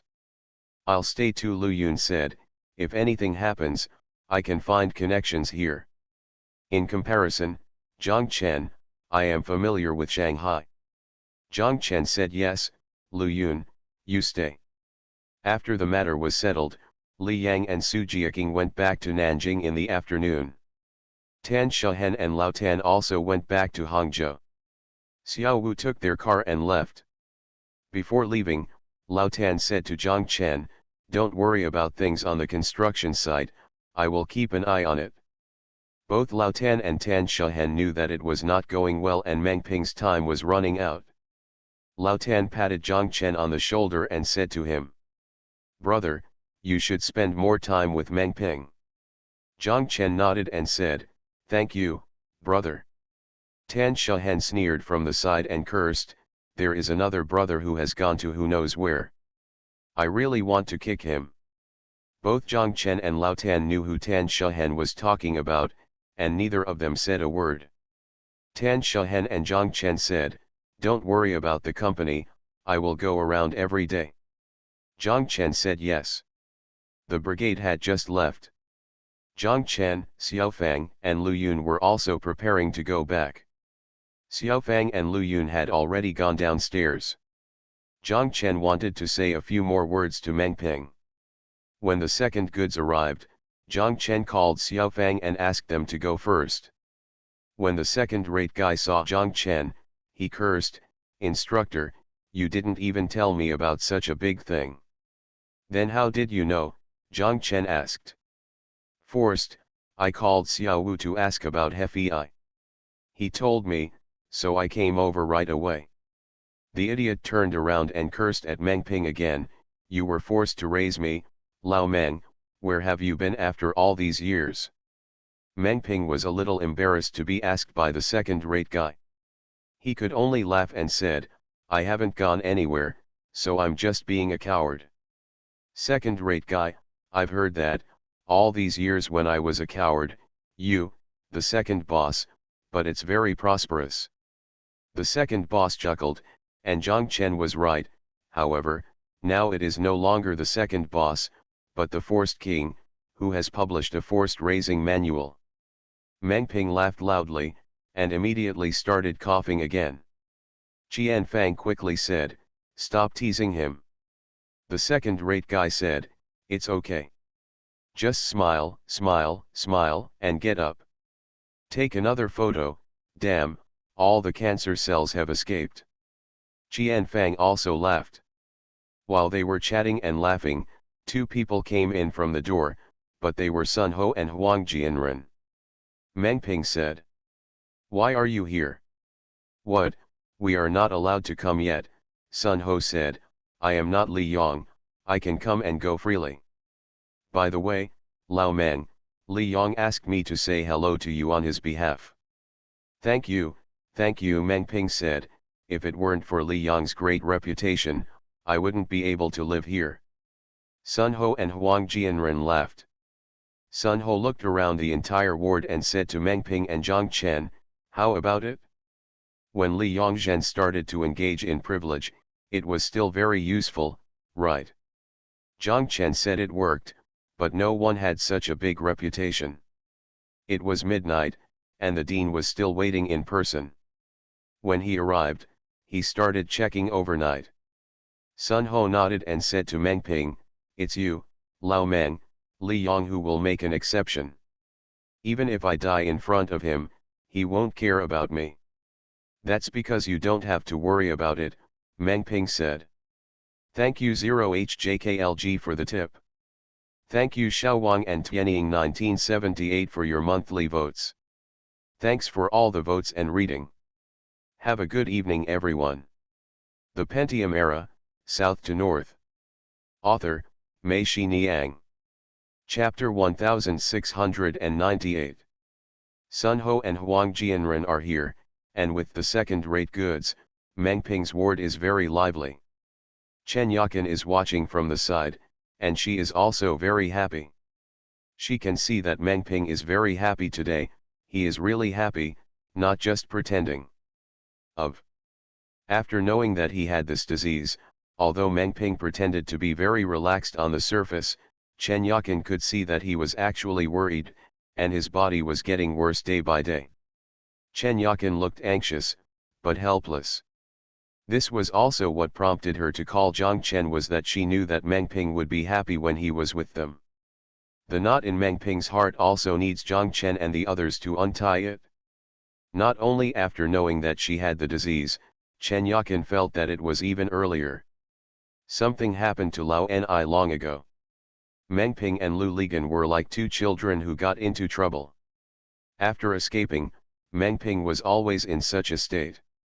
In a state of being anxious all day long, worrying about this and that. I felt very guilty in my heart, feeling that I was sorry for this and that.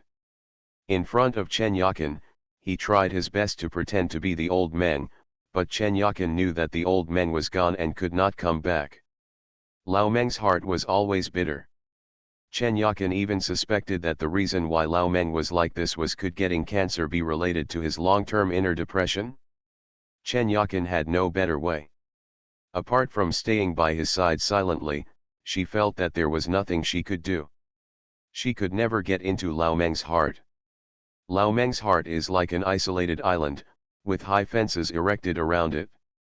His heart is never as easygoing as his appearance. It wasn't until her daughter was born and grew up day by day that Lao Meng seemed to start to relax. This made Chen Yakin feel hopeful and confident about their future, feeling that everything would be fine. It was the first day in so many days that Chen Yakin saw Meng Ping so happy. She felt very relieved. At the same time, she also sighed secretly. It would be great if such days could go on for a long time. Lao Meng has little nails and so many good friends and old colleagues. Chen Yakin finally saw the voice that she often heard on Lao Meng's phone before. The woman who often spoke to Lao Meng in a commanding tone. When they first met, they were briefly embarrassed and indifferent, but soon, Chen Yakin felt her friendliness. Chen Yakin knew that she liked Lao Meng very much, and also knew that she quickly accepted her and Xiao Nali. This is such a majestic woman. There are also Sister Cao, Su Jiaking, Ya Yulan and that Li Yang. They are all such good people. Chen Yakin hopes that today's medicine will be effective, so that Lao Meng will be saved. There are so many people helping them. Lao, how could Meng not be fine? Even God can't stand it, right? All day long, Chen Yakin prayed silently in her heart. Although she didn't know who to pray to. She didn't believe in religion or Buddhism, but she believed that somewhere in the sky, there was always a force that was stronger than everyone else. The power is strong, he will bless Lao Meng. When it was time for dinner, Zhang Chen took Sun Ho, Huang Jianren and Erkuo out for dinner. After eating, they immediately returned to the ward. Zhang Chen asked Chen Yakin to go back to the hotel early. Zhang Chen said, "You and Qian Fang, also take Xiao Dingzi out to play. Shanghai is still very lively at night. Meng Ping said that she was right.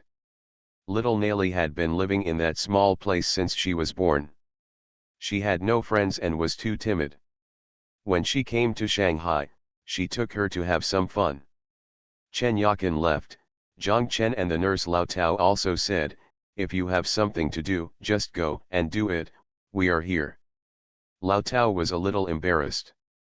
He said, "What if Master Meng wants to go to the toilet?" The second guy shouted, it's okay, I just picked him up." Lao Tao said, "He has to sit for a long time." "It doesn't matter, he was raised by force. If he doesn't pull me, I'll spank him." "This is how I deal with my son," the second-rate guy said, and everyone laughed. Lao Tao was also honest and wanted to explain, "Master Meng, it's not that he doesn't pull, but..." Zhang Chen knew that he was trying to say that it was difficult for Meng Ping to be convenient. He quickly waved his hand and said, I know. Don't worry, Master Tao. It doesn't matter if you come back later." The second-rate guy was right, "You've worked hard too, go out and pick up some girls." Old Tao chuckled and walked out. Several people gathered around Meng Ping's hospital bed, bragging from all over the world. Although Meng Ping had collected fluid during the day, at night, he began to feel a little chest tightness again. He could not sit in one position for a long time and needed to be removed after a while. His bed rocked up so he could sit up a little more, then lowered a little later so he could lie down more flat. At around 10 o'clock, Sun Ho had a sudden idea and asked Meng Ping, "Old man, are you hungry? Do you want to drink?" Meng Ping said he wanted it as soon as he heard it, and I was so humming greedy. "Come and drink if you're so greedy." "We'll get some food back," Sun Ho said. Zhang Chen stopped him and said, "I'm afraid this is not good. Can Meng Ping drink?" "What are you afraid of?" "I'm already about to die." "I'm not afraid of death." "Why should I be afraid of drinking?" Meng Ping said. The second-rate guy shouted, "That's right, Lao Meng, that's right. Those who are forced to be raised will die, and we will drink to death." Zhang Chen looked at the second-rate guy and cursed, "Didn't you die? I was raised by force. When I was young, I still had this ideal, but unfortunately it didn't come true later." "It's not like you don't know, instructor," the second-hand guy said, and several people laughed. Sun Ho and Zhang Chen said, "I think what Lao Meng needs most now is nutrition. No matter what he eats, it is good to eat more, so that he can have the strength to fight the disease." Zhang Chen thought about Sun Ho's words and it made sense. Otherwise, he would have to rely on a little soup, a little porridge and glucose every day, which would not be enough. Huo and Huang Jianren ran out to buy it. Zhang Chen told Huo not to be seen by the nurse, "Otherwise Professor Kui will scold me tomorrow." The second-rate guy said he knew. He took off his down coat from the coat rack, put it on his body, grabbed the hem of the coat with both hands, fanned the outside twice and said, "I'm hiding in here." Sun Ho shouted, Okay, go and come back quickly." The two men ran out. After more than half an hour, they came back with 3 stir-fries, a lot of braised vegetables, 2 bottles of white wine, and 2 bottles of Wahaha Nutrition Express. Everyone carried the table to Meng Ping's bed and helped Meng Ping sit up. The second-rate guy took his down coat and stuffed it behind Meng Ping to make Meng Ping sit more comfortably. The second-rate guy took out a disposable cup from his vest pocket and set it up. The 4 of them drank white wine and asked Meng Ping to drink Nutritional Express. Meng Ping refused and cursed, "Didn't we humming agree to drink? Let me drink this." "To drink this, there is milk in the refrigerator." The second-rate guy scolded back, "You're forced to raise milk. Is the milk the same as this one? This one is sour and sweet, with the taste of first love, while milk just smells like a cow." "Talented," Huang Jianren raised his thumb and said to the second-rate guy. Meng Ping insisted not to do it, and Sun Ho said, "Okay, let him drink." The second guy also poured half a cup for Meng Ping. Meng Ping couldn't wait to take a sip. His throat was irritated and he coughed violently. It took a while before he stopped. No one dared to let him drink anymore. The second guy put the Nutrition Express on when I got in front of him and wanted to take away the half glass of wine. Meng Ping said, "Put it down and I'll take a whiff." Next, he took a sip of Nutritional Express and sniffed the half glass of wine, or conversely, sniffed the wine and drank Nutritional Express. Sun Ho looked at him really greedily and said, "How about we put the wine into the infusion bottle and call the nurse to put it in for you? You are forced to raise a child, this is a good idea." The second-rate guy said that he was really ready to get up and do it. Zhang Chen quickly stopped him and said, "Can this wine be put into your body to satisfy your cravings?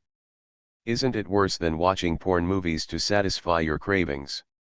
The idiot was stunned, scratching his head, and Meng Ping said, "Just like this, just smelling it like this is better than nothing." Meng Ping mainly drank Nutritional Express and ate very little food. He would occasionally chew a chopstick for a long time. He told them that eating in his throat felt like eating sand. Only then did everyone realize that his esophagus, also damaged by chemotherapy. There was a brief silence in the room, and everyone felt a little sad. Unexpectedly, the bold Meng Ping drank like a water-drinking Meng Ping. Every time he drank, Lao Meng would find someone to share a drink with. He was beaten down. Meng Ping felt the strangeness in the atmosphere. He said, "Come on, you eat, I watch you eat, you can also satisfy your eyes, not only your eyes, your nose can also smell it, you can also satisfy your nose." Sun Ho shouted, "Okay, let's eat freely, Lao Meng, watch carefully, we are just going to put on a humming show." The idiot's eyes were red. He put down his chopsticks and cursed, "You are forced to eat, you can't eat anymore." Fortunately, Lao Tao came back at this time. He was shocked when he saw the appearance in the ward, and quickly locked the door, fearing that the nurse would open the door and come in during the night. Zhang Chen and Sun Ho invited him to come and eat together, but old Tao couldn't resist them and sat down. After he took a sip of Nutritional Express and took a bite of the dish, Sun Ho said, "Master Tao, this is a ceiling dish." Lao Tao looked at him and didn't know what he was talking about. Sun Ho said, "After eating and drinking, you are an accomplice. You can't be a traitor and go to the doctors and nurses to complain." Everyone laughed, and with this smile, the atmosphere in the room was restored. Lao Tao said, "I was shocked. I didn't dare to complain. I didn't dare to complain. Whoever complains is the old bastard." They were busy until about 12 o'clock, and the nurse knocked on the door twice. Fortunately, after Lao Tao came back, he locked the door. Sun Ho and Huang Jianren then stood up and wanted to go back to the hotel. They told Meng Ping, "I still have something to do at work, and I have to fly back to Beijing early tomorrow morning. Lao Meng, there are a lot of things before the holiday. I will come to see you after the Spring Festival," Sun Ho said. "At that time, you have to get up for me and go out to drink with us." Meng Ping said yes, and it was settled. After that, he added, "As long as I am still alive." "Get out," Sun Ho scolded, "if I don't come, you can't humming die for me."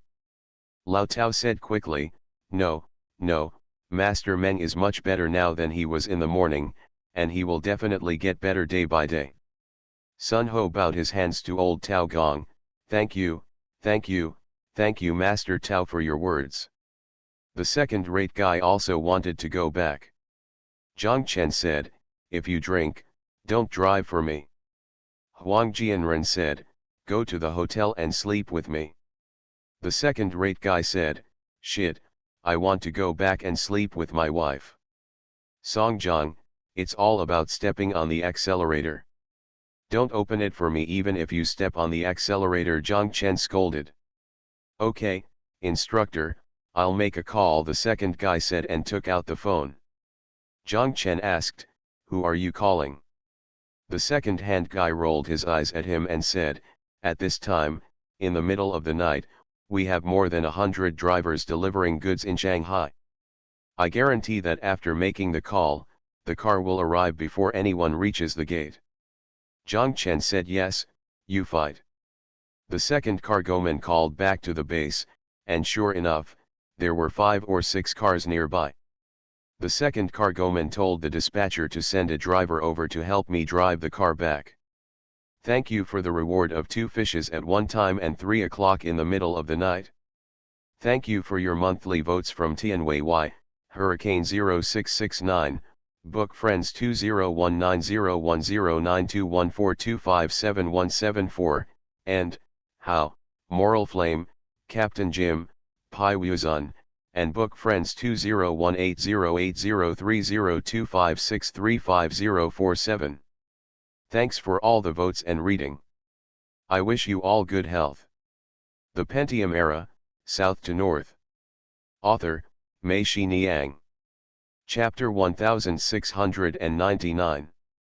After everyone dispersed, Lao Tao cleaned up the ward, washed Meng Ping's face, and brushed his teeth. Lao Tao took out a folding bed from the cabinet behind the door, opened it, and placed it at the foot of the wall opposite the sofa. He took out the mattress and bedding from the cabinet and spread them out. He said to Zhang Chen, "Master Zhang, why don't you take a nap?" Zhang Chen said, "No, Master Tao, you go to bed first, I will just lean on the sofa later." Lao Tao was a little embarrassed and said, "Then if something happens, can you call me?" Zhang Chen said yes. Zhang Chen asked Meng Ping, "Do you want to sleep?" Meng Ping shook his head and said he was not sleepy yet. Zhang Chen stood up, walked to the door, and turned off the ceiling lights in the room, leaving only the 2 floor lamps close to the ground on. The light in the room suddenly became dim. Zhang Chen put the chair close to Meng Ping's bedside and turned it so that the back of the chair faced Meng Ping. He sat down, put his arms on the back of the chair, and rested his chin on his own arms. Zhang Chen and Meng Ping said, "Let's chat casually. If you want to sleep, just close your eyes and sleep." Meng Ping said, "I can't sleep, Zhang Chen. I always dream when I fall asleep. It's very strange. I dream about people I have never seen before. There are many, many people, and I have never seen any of them." You said, "At that time, had I already gone to another world, and when I got there, should I go to investigate first?" "Don't talk nonsense," Zhang Chen said, "in my dream, I also dreamed that I could speak English fluently. I went to the United States at that time. It's possible. If you want Zhang Xiangbei, just go and have a look," Meng Ping said. "I only think of him when the text message comes at night," Zhang Chen said. "Why?" "He is in the United States and uses my secondary card. As soon as he makes a purchase, the text message comes over." Meng Ping chuckled, "I didn't expect you, Zhang Chen, to be so stingy." "What's so stingy?" "I don't restrict his consumption. It's just that when he consumes, it's midnight here, and the text messages are dinging, which is a bit disturbing." Zhang Chen said, "However, there is also an advantage, that is, when I see him spending money every day, I know that he is fine and safe, so I feel relieved.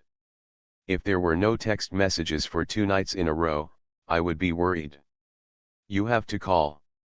So you can't bear to turn your phone to silent?" Zhang Chen nodded.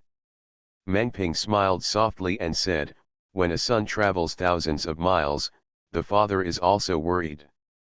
After a while, Meng Ping added, "However, it is quite enviable. I hope that little nail will be like this one day, but unfortunately, I can't wait any longer." "Don't talk nonsense," Xiaofang said that Irza is a special drug. She knows many lung cancer patients who were saved by Irza. Zhang Chen said, "By the way," Xiaofang also said, "as long as your condition is under control and slowed down, she will help contact the MD Anderson Cancer Center in the United States, which is the best professional cancer hospital in the United States." The biggest benefit after going there is that there are some latest targeted drugs that have not yet been approved in China and can also be used in the United States. Xiaofang said that there is a targeted drug for the treatment of breast cancer, and she accidentally discovered it. Also useful for lung cancer patients. Don't bother, Zhang Chen. I know that my body is completely broken. When I calm down, I can smell my body and it starts to stink. Meng Ping said, everyone's life journey, there are long and short, I am the short one, I accept my fate. What are you talking about, Meng Ping? What we are talking about now is your life, not one of your projects. If the project fails, it will be ruined. Life, as long as there is a little chance, can you not work hard? Don't you still want to see it? Growing up with small nails? You surrendered so damn quickly and gave up so quickly. Are you telling the truth? Zhang Chen scolded. Meng Ping stopped talking, but his heart was bleeding. He really wanted to tell Zhang Chen that it wasn't that he didn't want to, but that he couldn't. It was because this matter was beyond the scope of my ability, Meng Ping, and was out of reach. It is impossible for those who are not truly dying and have their feet on the line of life and death to truly understand what is the desire to survive and what is despair. Meng Ping sighed secretly. Zhang Chen slowed down his tone and said to Meng Ping. The director of the MD Anderson Cancer Center is Xiaofang Sr. at Yale University. They meet every time when they hold Yale annual meetings. They have a good relationship. Xiaofang will contact him today and say hello to him first. In their place, patients with appointments from all over the world have to wait in line for at least half a year, even if they are members of the royal family in the Middle East. Xiaofang will persuade him to jump in the queue for you. Thank you Xiaofang for me, Meng Ping said. Zhang Chen, if I hadn't contracted this disease, we probably wouldn't know when we could see each other again. This time, I really want to thank you. What are you talking about? You shouldn't have left at that time. If anything happens, just face it. Let's find a solution together. There will be no obstacles that we can't overcome. We were just worried that we wouldn't be able to get through it. At that time, Qianfang and the Pole company were in such a situation. If you had no ability to settle these things, it would be up to you alone. That would drag you down too. How naive, Zhang Chen scolded. Do you think that if you leave, I will be able to escape? Can you just ignore me and do nothing to save me? Guanza's brain is flooded, and so are you. There is also Lao Tan in his company. Tan Shahen, Lao Wan, Yao Fen, can I leave these people alone? What difference does it make if he is here or not? You are here, Qianfang and the others are angry, but you don't know them yet? If they sell iron, they will help you get out, right? I think even those people in Shaoxing panicked and desperately wanted to find you because, firstly, Lao Ni died, and secondly, you disappeared, and all their debts were unpaid. If you don't leave and we all sit down and talk face to face, I think there is nothing we can't communicate with. I have dealt with them and I think they are not that difficult to deal with. At that time, even if we couldn't pay back the whole thing at once, we would pay back part of it first. The others will continue to be owed. I think as long as we show our sincerity, they can accept it. Zhang Chen, you have made things simple. Think about it, money is one thing, and Lao Ni died so mysteriously, and his family didn't look for us. How can we get away with it? In that situation, even if we have 1,000 mouths, we can't explain it clearly. Moreover, everyone is angry, and no one can handle things calmly and rationally. The local government will also use us as scapegoats. There are many people who are making trouble. They want to appease public anger and act indiscriminately. They will definitely target us. I am from the government myself. I know very well how they deal with this kind of group. The incident is about doing whatever it takes, and it's best if someone has to shoulder all the costs, and we are the perfect fit. Meng Ping smiled bitterly and continued, times have changed. Now that I think about it, it is really not a big deal. Compared with my illness, it is even less of a thing. But at that time, we were really panicked. The main thing is to save face, right? Zhang Chen said, so no matter how we call you, you just refuse to answer. Meng Ping chuckled and said, really, how humiliating is this? How can I face it all at once? I, Meng Ping, have never been so humiliated in my life. The person is gone, but the face is not lost. Meng Ping shook his head. He couldn't accept these words anymore. Would you like some water? Zhang Chen asked, and Meng Ping nodded. Zhang Chen stood up, picked up the cup on the bedside table, walked to the water dispenser, took a quarter cup of hot water, went to the refrigerator, took out a bottle of Nongfu Spring, opened it, poured it into the cup, and left. When he came back, he took out a straw from a pack of straws on the bedside table and put it into the cup. Then he put the straw to Meng Ping's mouth. Meng Ping raised his head slightly and started sucking. After Meng Ping finished sucking, Zhang Chen wiped his mouth with a tissue. Meng Ping's head fell down, breathing heavily, staring at the ceiling above his head.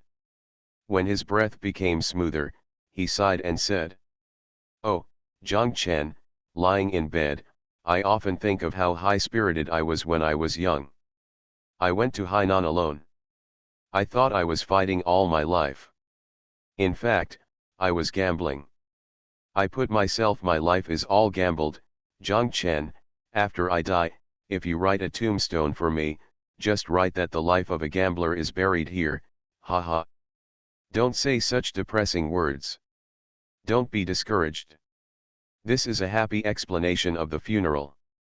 Zhang Chen, when you see the Pole in the future, tell him that we have been defeated many times, and we have been defeated many times.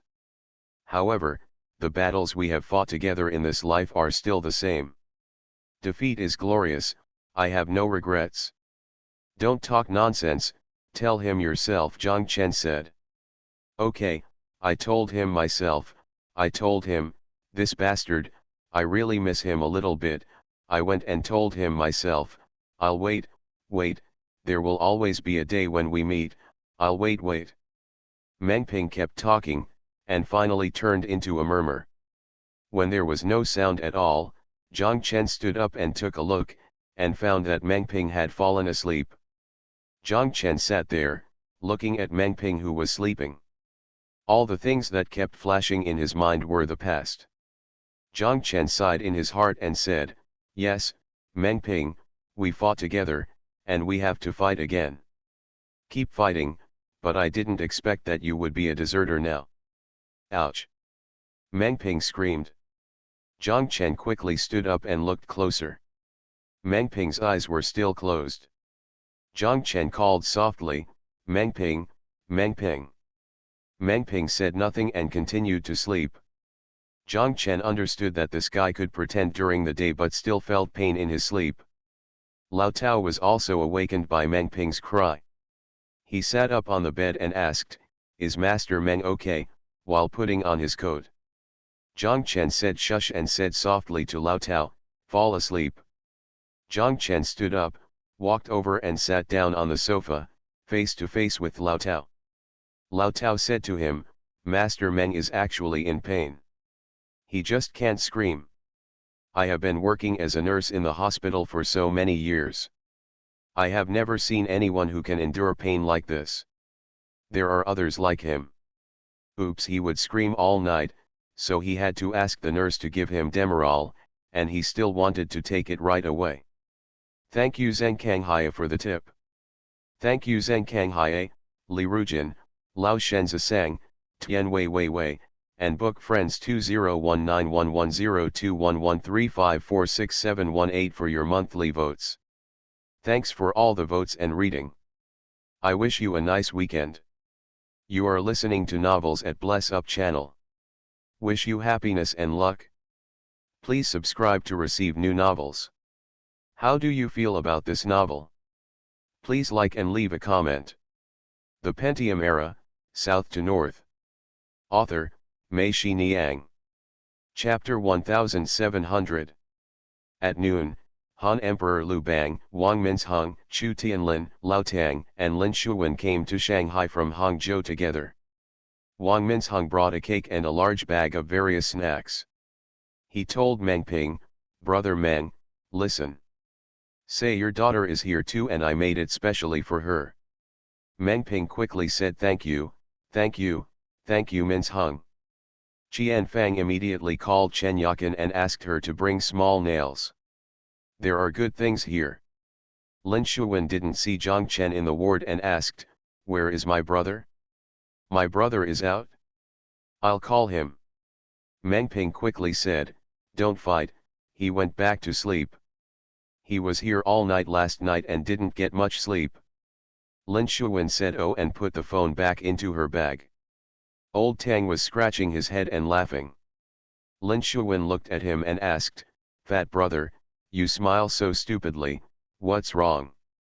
Old Tang said, "I called the king earlier, and he said he would come right away." Lin Shuwen glared at Old Tang angrily, and Chu Tianlin said, "It doesn't matter if you are here, I haven't seen him in person for a long time, so I just watch it on TV." Everyone laughed, and Meng Ping said, "Actually, we have always seen him on TV. We can't believe it. When did Zhang Chen become so eloquent? I am really happy for him." Lin Shuwen said, "My brother is already very good at speaking, but he doesn't speak very well." Chu Tianlin nodded and said, "Zhang Chen, if he wants to convince you of something, he always seems to be able to do it." What Sister Tianlin said is true. "I have experienced this before," Qian Fang said with a smile. "When he talks to you seriously with a straight face, you seem to have no choice but to accept it." Lin Shuwen nodded like a chicken pecking rice and said, "Yes, yes, my brother is the general. He is Tang monk type. If you are not convinced by him, he will keep talking until your head hurts," Meng Ping said, and the others laughed, thinking that his metaphor was very vivid. "As my little brother, I have always been very optimistic about him," Liu Bang, the emperor of the Han dynasty, said. "I recorded all the programs he broadcast on TV and passed them to my friends in Taiwan. They all said that he spoke very well. Very high level. By the way, the king also said that we should go to their Tuxiang garden for lunch at noon," Old Tang said. "Okay, his hotel is not far from here," Liu Bang, the emperor of the Han dynasty, said. "It's Urumqi Middle Road in front of the hospital. At the end is Huihei Middle Road, and you can reach his hotel. His club is not far from here. Changsha Road." "Then we have arrived at my brother's territory," Lin Shuwen shouted. "It's also our territory. Our cake shop is in Jing'an Temple and Anfa Road," Liu Bang, the emperor of the Han dynasty, said. A group of people were talking here. Chen Yakin came over with Little Nail. Wang Minsheng gave her the cake and snacks.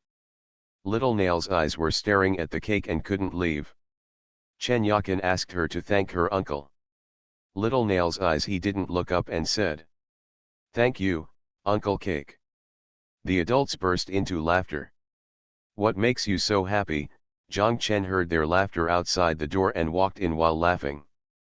Lin Shuwen pointed to the small nail and said, "Brother, this kid has already changed his name to Min Sheng." Little Nail didn't care about the adults' business. She had already eaten the cake. Wang Minsheng asked her if it was delicious, and Little Nail kept nodding.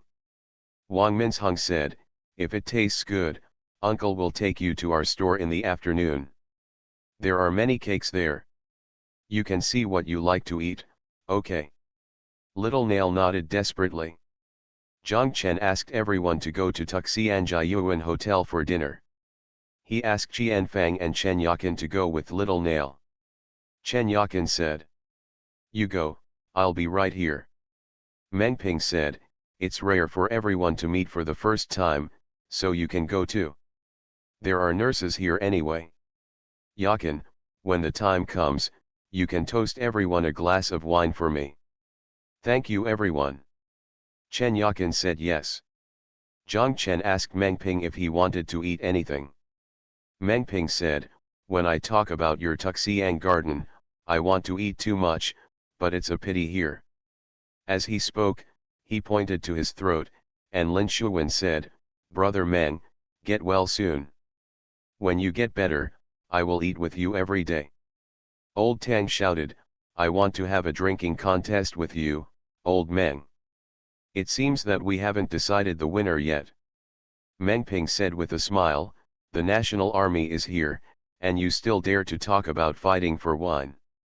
Even if you and I are tied up, you can't fight against a national army. Only the communist army can deal with him. A large group of people went to Tuxiang Garden. After a while, Xiao Fang and Lu Yun also came over.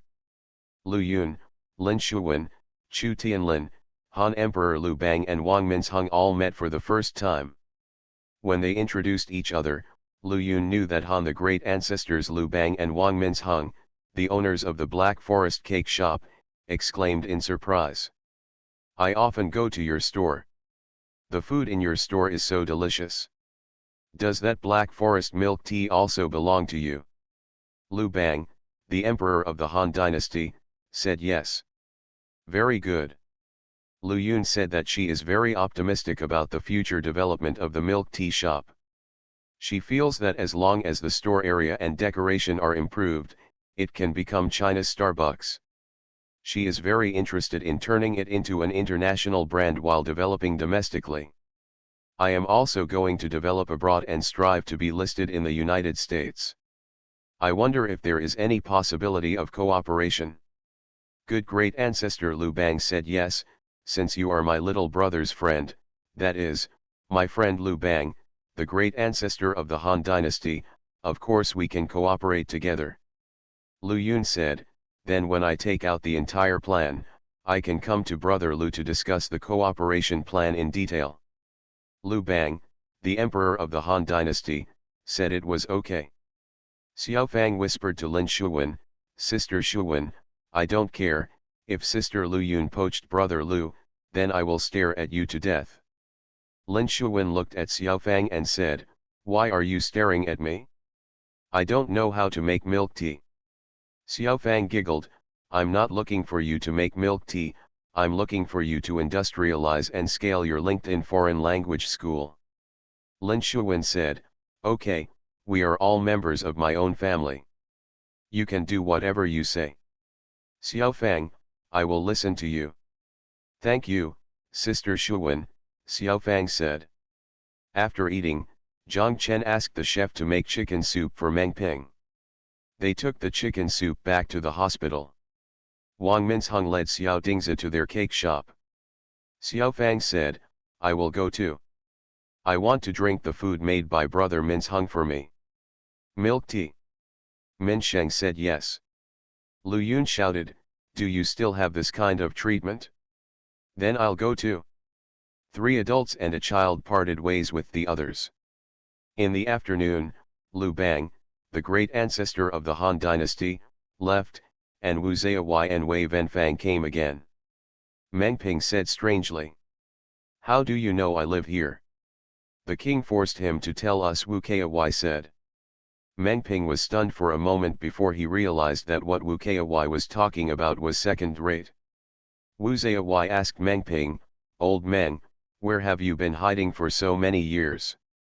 We have been looking for you for several years, but to no avail. Why are you wanted for me? Meng Ping asked out of curiosity. Looking for you and Mr. Lu, do you really think you can just slap your butt and disappear? Wu Ziyawai said. After Lu Ligan and Meng Ping disappeared, Wu Ziyawai always felt that Lu Ligan came to him to borrow money that day, but he did not lend it to him. He was very sorry for Lu Ligan.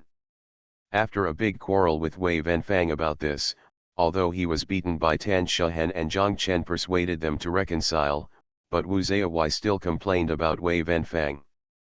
Wei Venfang told him that fortunately he didn't borrow it. If he borrowed it, he would harm Mr. Lu. What did he do with the money? You still don't know? Wu Ziyawai was still dissatisfied. He said, it's our business whether to borrow the money or not. What we do with the money is Mr. Liu's own business. Anyway, if we didn't borrow it, it's just wrong and we're sorry for Mr. Lu. Because of this matter, Wu Kai always had quarrels with Wei Venfang. Wei Venfang was very annoyed and said, "Okay, let's get Mr. Lu and Mr. Meng back, and I can apologize to Mr. Lu, okay." Wu Zaiwai shouted, "If you can get them back, you don't need to apologize. I will apologize to Mr. Lu myself." Therefore, Wei Venfang began to search for Lu Ligan and Meng Ping. Qian Fang heard this from the side and was very interested.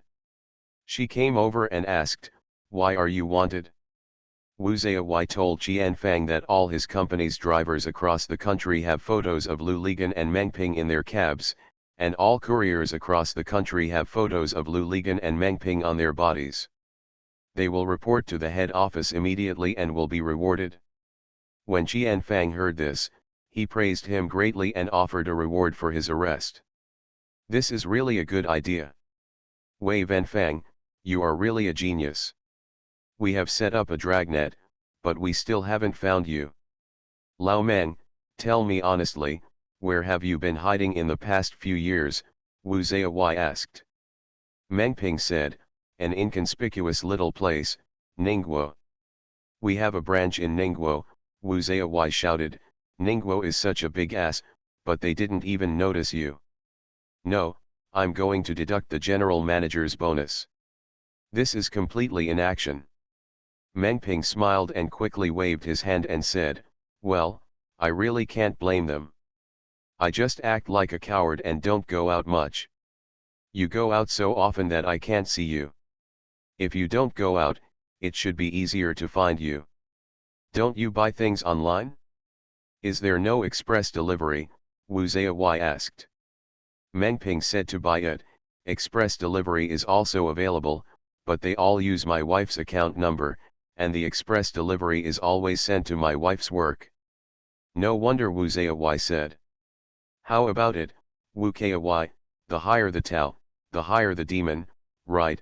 Meng Ping smiled proudly. "I had a premonition that you would want me, so I'll let the golden cicada escape first. Shit, if you dare hide again, this time I'll even post a photo of your wife to see if I can catch you," Wu Zaiwai said. Meng Ping quickly said, "Please let me go, please let me go." Qian Fang and Wu Zaiwai said, "But Wu Zaiwai, you haven't found the Pole either." "That's right," Meng Ping said, "the Pole doesn't have a wife." Wu Zaiwai looked at Wei Venfang, and Wei Venfang quickly said, "We need to continue working hard." Thank you to readers 1297873838407110656 and Quadratic VC for the reward. Thank you to readers 1297873838407110656, Romantic Sakura for reading frequently, and 55 Hong for your monthly pass. Thanks for all the votes and reading. Have a good evening everyone. The Pentium Era, South to North. Author, Mei Shi Niang. Chapter 1701. At around 9 o'clock in the evening, the second-rate guy came in carrying a cardboard box. Zhang Chen and Lao Tao were both surprised. Zhang Chen asked, "What are you doing here?" "You little one, come and see Lao Meng and stay with your instructor," the second-rate guy said. "What's in the carton?" Zhang Chen asked. The Erhuo smiled slyly, "Of course it's a good thing." He turned back to Lao Tao and said, "Master Tao, close the door."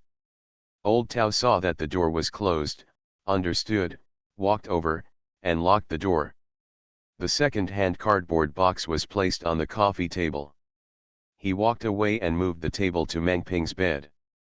Then he took the cardboard box and placed it on the table. He opened it. Zhang Chen couldn't laugh or cry. He saw that it was full of wine and food. It turned out that the second-hand goods were all filled with wine and food. Putting food and drinks in cardboard boxes is to avoid being seen by others. The second guy said, "Master Tao, let Lao Meng sit up." Old Tao shook the bedside rocker, and the other end of the bed rose. Old Tao walked over and stuffed the pillow into Meng Ping's waist. The second-hand guy took out the dishes one by one from the cardboard box and placed them on the table. He took out a vest bag, raised it and shook it, shouting, "Lao Meng, look what this is." Meng Ping glanced at the bag, his eyes lit up, and he said, "Salted duck, the salted duck from Zhuanggai Yuanlu, I haven't eaten it in years, second-rate product, where did it come from?" The second-rate guy chuckled, "You idiot, you have forgotten what I do. I asked people from my Nanjing base to buy it in the morning and asked the truck driver to bring it over immediately. If I hadn't been waiting for this duck, I would have been here long ago." Great Meng Ping said and went to take the bag from the second guy's hand. The second guy ducked away and put the bag back into the carton. The second guy said, "This isn't for you, it's for your wife and daughter. They haven't eaten the duck from the number 1 Scholar building, have they?" Chen Yakin had eaten it before, and Meng Ping had brought it to them, but Meng Ping still nodded, and the second-rate guy took out another bag and said, "This is only for the 3 of us, and it doesn't belong to you, Lao Meng." Meng Ping cursed, "You idiot, at least let me smell it." Zhang Chen and Lao Tao couldn't help laughing as they watched the idiot teasing Meng Ping. The second guy took out another plastic fast food box from the cardboard box, opened it, and said to Meng Ping, "Old Meng, this is yours. I have asked the chef in the canteen to remove the bones and process it." Zhang Chen took a closer look and saw that inside was duck meat torn into very thin strips. He understood that this was Meng Ping's special offering to make it easier for him to swallow. Meng Ping was overjoyed and immediately reached out to grab it. The second-rate guy took a disposable chopstick, slapped it on his hand, and shouted, "Wait, wait, you're forced to raise him." The idiot picked up a small piece of duck, fed it into Meng Ping's mouth, and then handed the chopsticks to Meng Ping. Meng Ping chewed and kept nodding, "It tastes like this. The duck from Zhuanggai Yuanlu has this taste.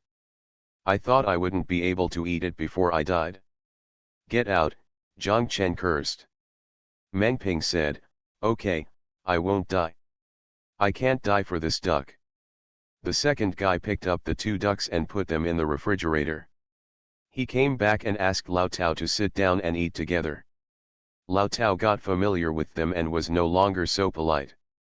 He said thank you and sat down. Zhang Chen asked the second-rate guy, "You didn't drive here, did you?" "No, they sent it to me. Just call me when you get back and ask them to pick it up." Zhang Chen said yes. "By the way, Lao Meng, I stopped going out years ago. I come here every night. Just tell me what you want to eat and I'll ask the canteen to cook it for you," Huo said. Meng Ping said no, our conditions are good, and Zhang Chen asked the waiter from Tuxianjia Yuan to deliver every meal. Lao Tao also said, "Yes, I have never eaten such good food. You're forced to eat ducks. If you want to eat ducks, just tell me and I'll let them deliver them," Huo said. Meng Ping said yes, "Thank you, second-rate guy." They ate until almost 12 o'clock, and the second-hand guy put all the garbage into the carton, saying that it was to be taken away, and if it was left here, it would be discovered, and they would check my carton tomorrow. Zhang Chen and Meng Ping both laughed, and Meng Ping said that they were still smart. The car the second guy called arrived, and he left holding the carton. Meng Ping stared blankly at the door, thoughtfully. Zhang Chen asked, "What are you thinking about?" Meng Ping said, "Zhang Chen, how do you think we people met together?" Zhang Chen smiled and said, "It's fate." "It's so damn good," Meng Ping said. At around 1 o'clock in the afternoon, Zhang Chen had woken up and was sitting on the bed smoking. The cell phone on the bedside table rang. Zhang Chen looked at it and saw that it was Lu Yun. Zhang Chen picked it up. "Zhang Chen, Qiang, and Yiyan are in my car, and we are downstairs with you," Lu Yun said on the phone. Zhang Chen quickly said, "You guys come up quickly." Zhang Chen threw away his cell phone, got out of bed, got dressed and went to the bathroom. He had just finished brushing his teeth and had a towel in his hand. Before he could wash his face, the doorbell rang. Zhang Chen ran out with a towel in his hand and opened the door. Chen Qiang, Lin Yiyan and Lu Yun stood outside. Zhang Chen said quickly, "Please come in, please come in." 3 people walked in. Lin Yiyan looked around and said, "This house is really beautiful." "Zhang Chen, you designed it, right?" Zhang Chen said, "That's right, Lu Yun, take Qiang Yiyan for a casual look while I wash my face." Zhang Chen waved the towel in his hand, and the 3 of them left. Zhang Chen washed his face and went out. Lu Yun led Chen Qiang and Lin Yiyan, who were also returning from the terrace outside. Zhang Chen asked Chen Qiang, "When did you arrive?" "When we arrived, Lu Yun picked us up at the airport," Chen Qiang said. Lu Yun said, "I knew you were sleeping, so I didn't ask you to go with me." "Zhang Chen, how is Lao Meng?" Chen Qiang asked. "Targeted drugs are now in use, but we don't know whether they have any effect. We have to wait for the results of genetic testing," Zhang Chen said. "The doctor drained the fluid from him, and Lao Meng himself said that he was much better." "But..." Zhang Chen shook his head. "Lao Meng is such a lively person who can jump when pressed. Now he can't even get out of bed. How can he get better?" Lu Yun said. Chen Qiang and Lin Yiyan both nodded. The 4 of them sat and talked for a while, then got up and went to the hospital. When they arrived at Meng Ping's ward, Qian Fang, Chen Yakan, and Xiao Dingzi were all there. Seeing Meng Ping's appearance, Chen Qiang and Lin Yiyan's hearts sank. Zhang Chen introduced them to Chen Yakan. Xiao Dingzi looked at them, still timidly, and hid behind Chen Yakan. Zhang Chen and Xiao Dingzi said, "This ant can do magic. Do you believe it?" Little Nail shook his head, nodded, and shook his head again. Zhang Chen found a coin and gave it to Lin Yiyan. Lin Yiyan put it in his palm, stretched out his hand, and opened his palm again. The coin in his hand disappeared, and the Little Nail's eyes widened. "Can Auntie change it again?" Lin Yiyan asked Little Nail, and Little Nail nodded desperately. Lin Yiyan clenched her open palm tightly and called out, "Come." She stretched her palm in front of the Little Nail and opened it. The coin was in her palm again. The Little Nail was dumbfounded and moved closer to Lin Yiyan. "Come over," the others clapped. Lin Yiyan then took out a deck of playing cards from her bag. She led Little Nail to the sofa and showed Little Nail other magic tricks. Meng Ping and Chen Qiang said, "Qiang, why are you so far away coming here?" Chen Qiang sat down next to Meng Ping and said to him, "You, Lao Meng, are in hospital. Can we come over and take a look?" Meng Ping smiled bitterly and said to him, "It's not worth it. I'm just an excessive gambler. I told Zhang Chen that day that I lost my life in gambling." Chen Qiang quickly said, "Old Meng, don't say that. It's just an illness. Once the illness is cured, you, Old Meng, are still a good man." Meng Ping shook his head, "It's a pity, Qiang, I just regret it. Even you and Yiyan can't save me and the pole. You can change our temporary behavior, but you can't change our lives. Really, this is all fate." Chen Qiang said, "Lao Meng, don't think so much."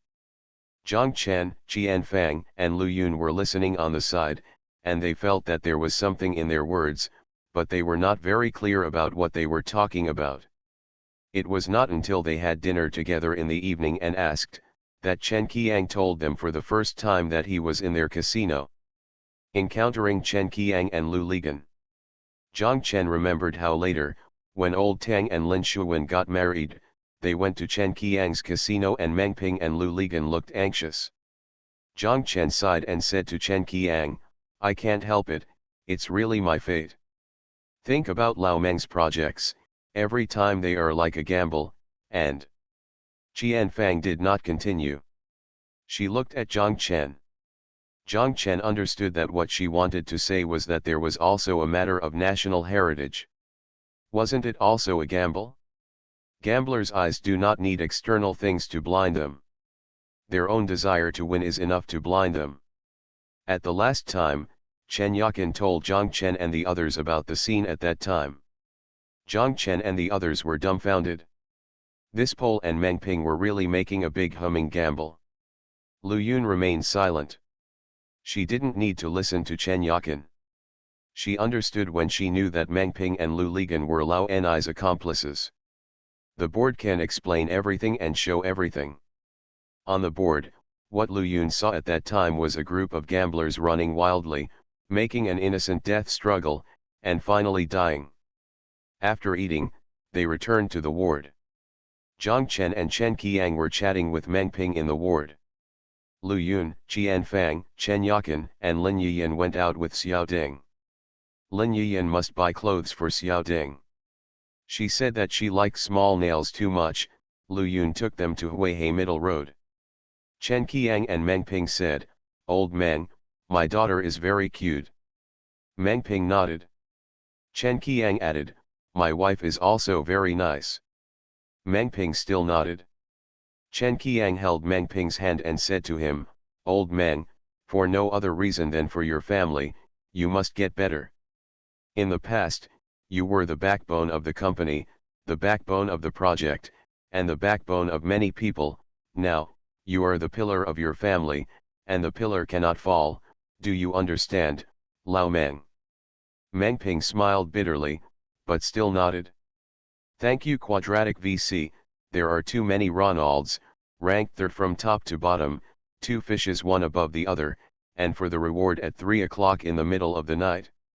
Thank you for your monthly votes from Pialing Yau, Xiao Shen Nian Fang 48, Gongzimian Z, CCCC, Tianying 1978, ZSW, and Book Friends 201711210832371666. Thanks for all the votes and reading. I wish you all good health.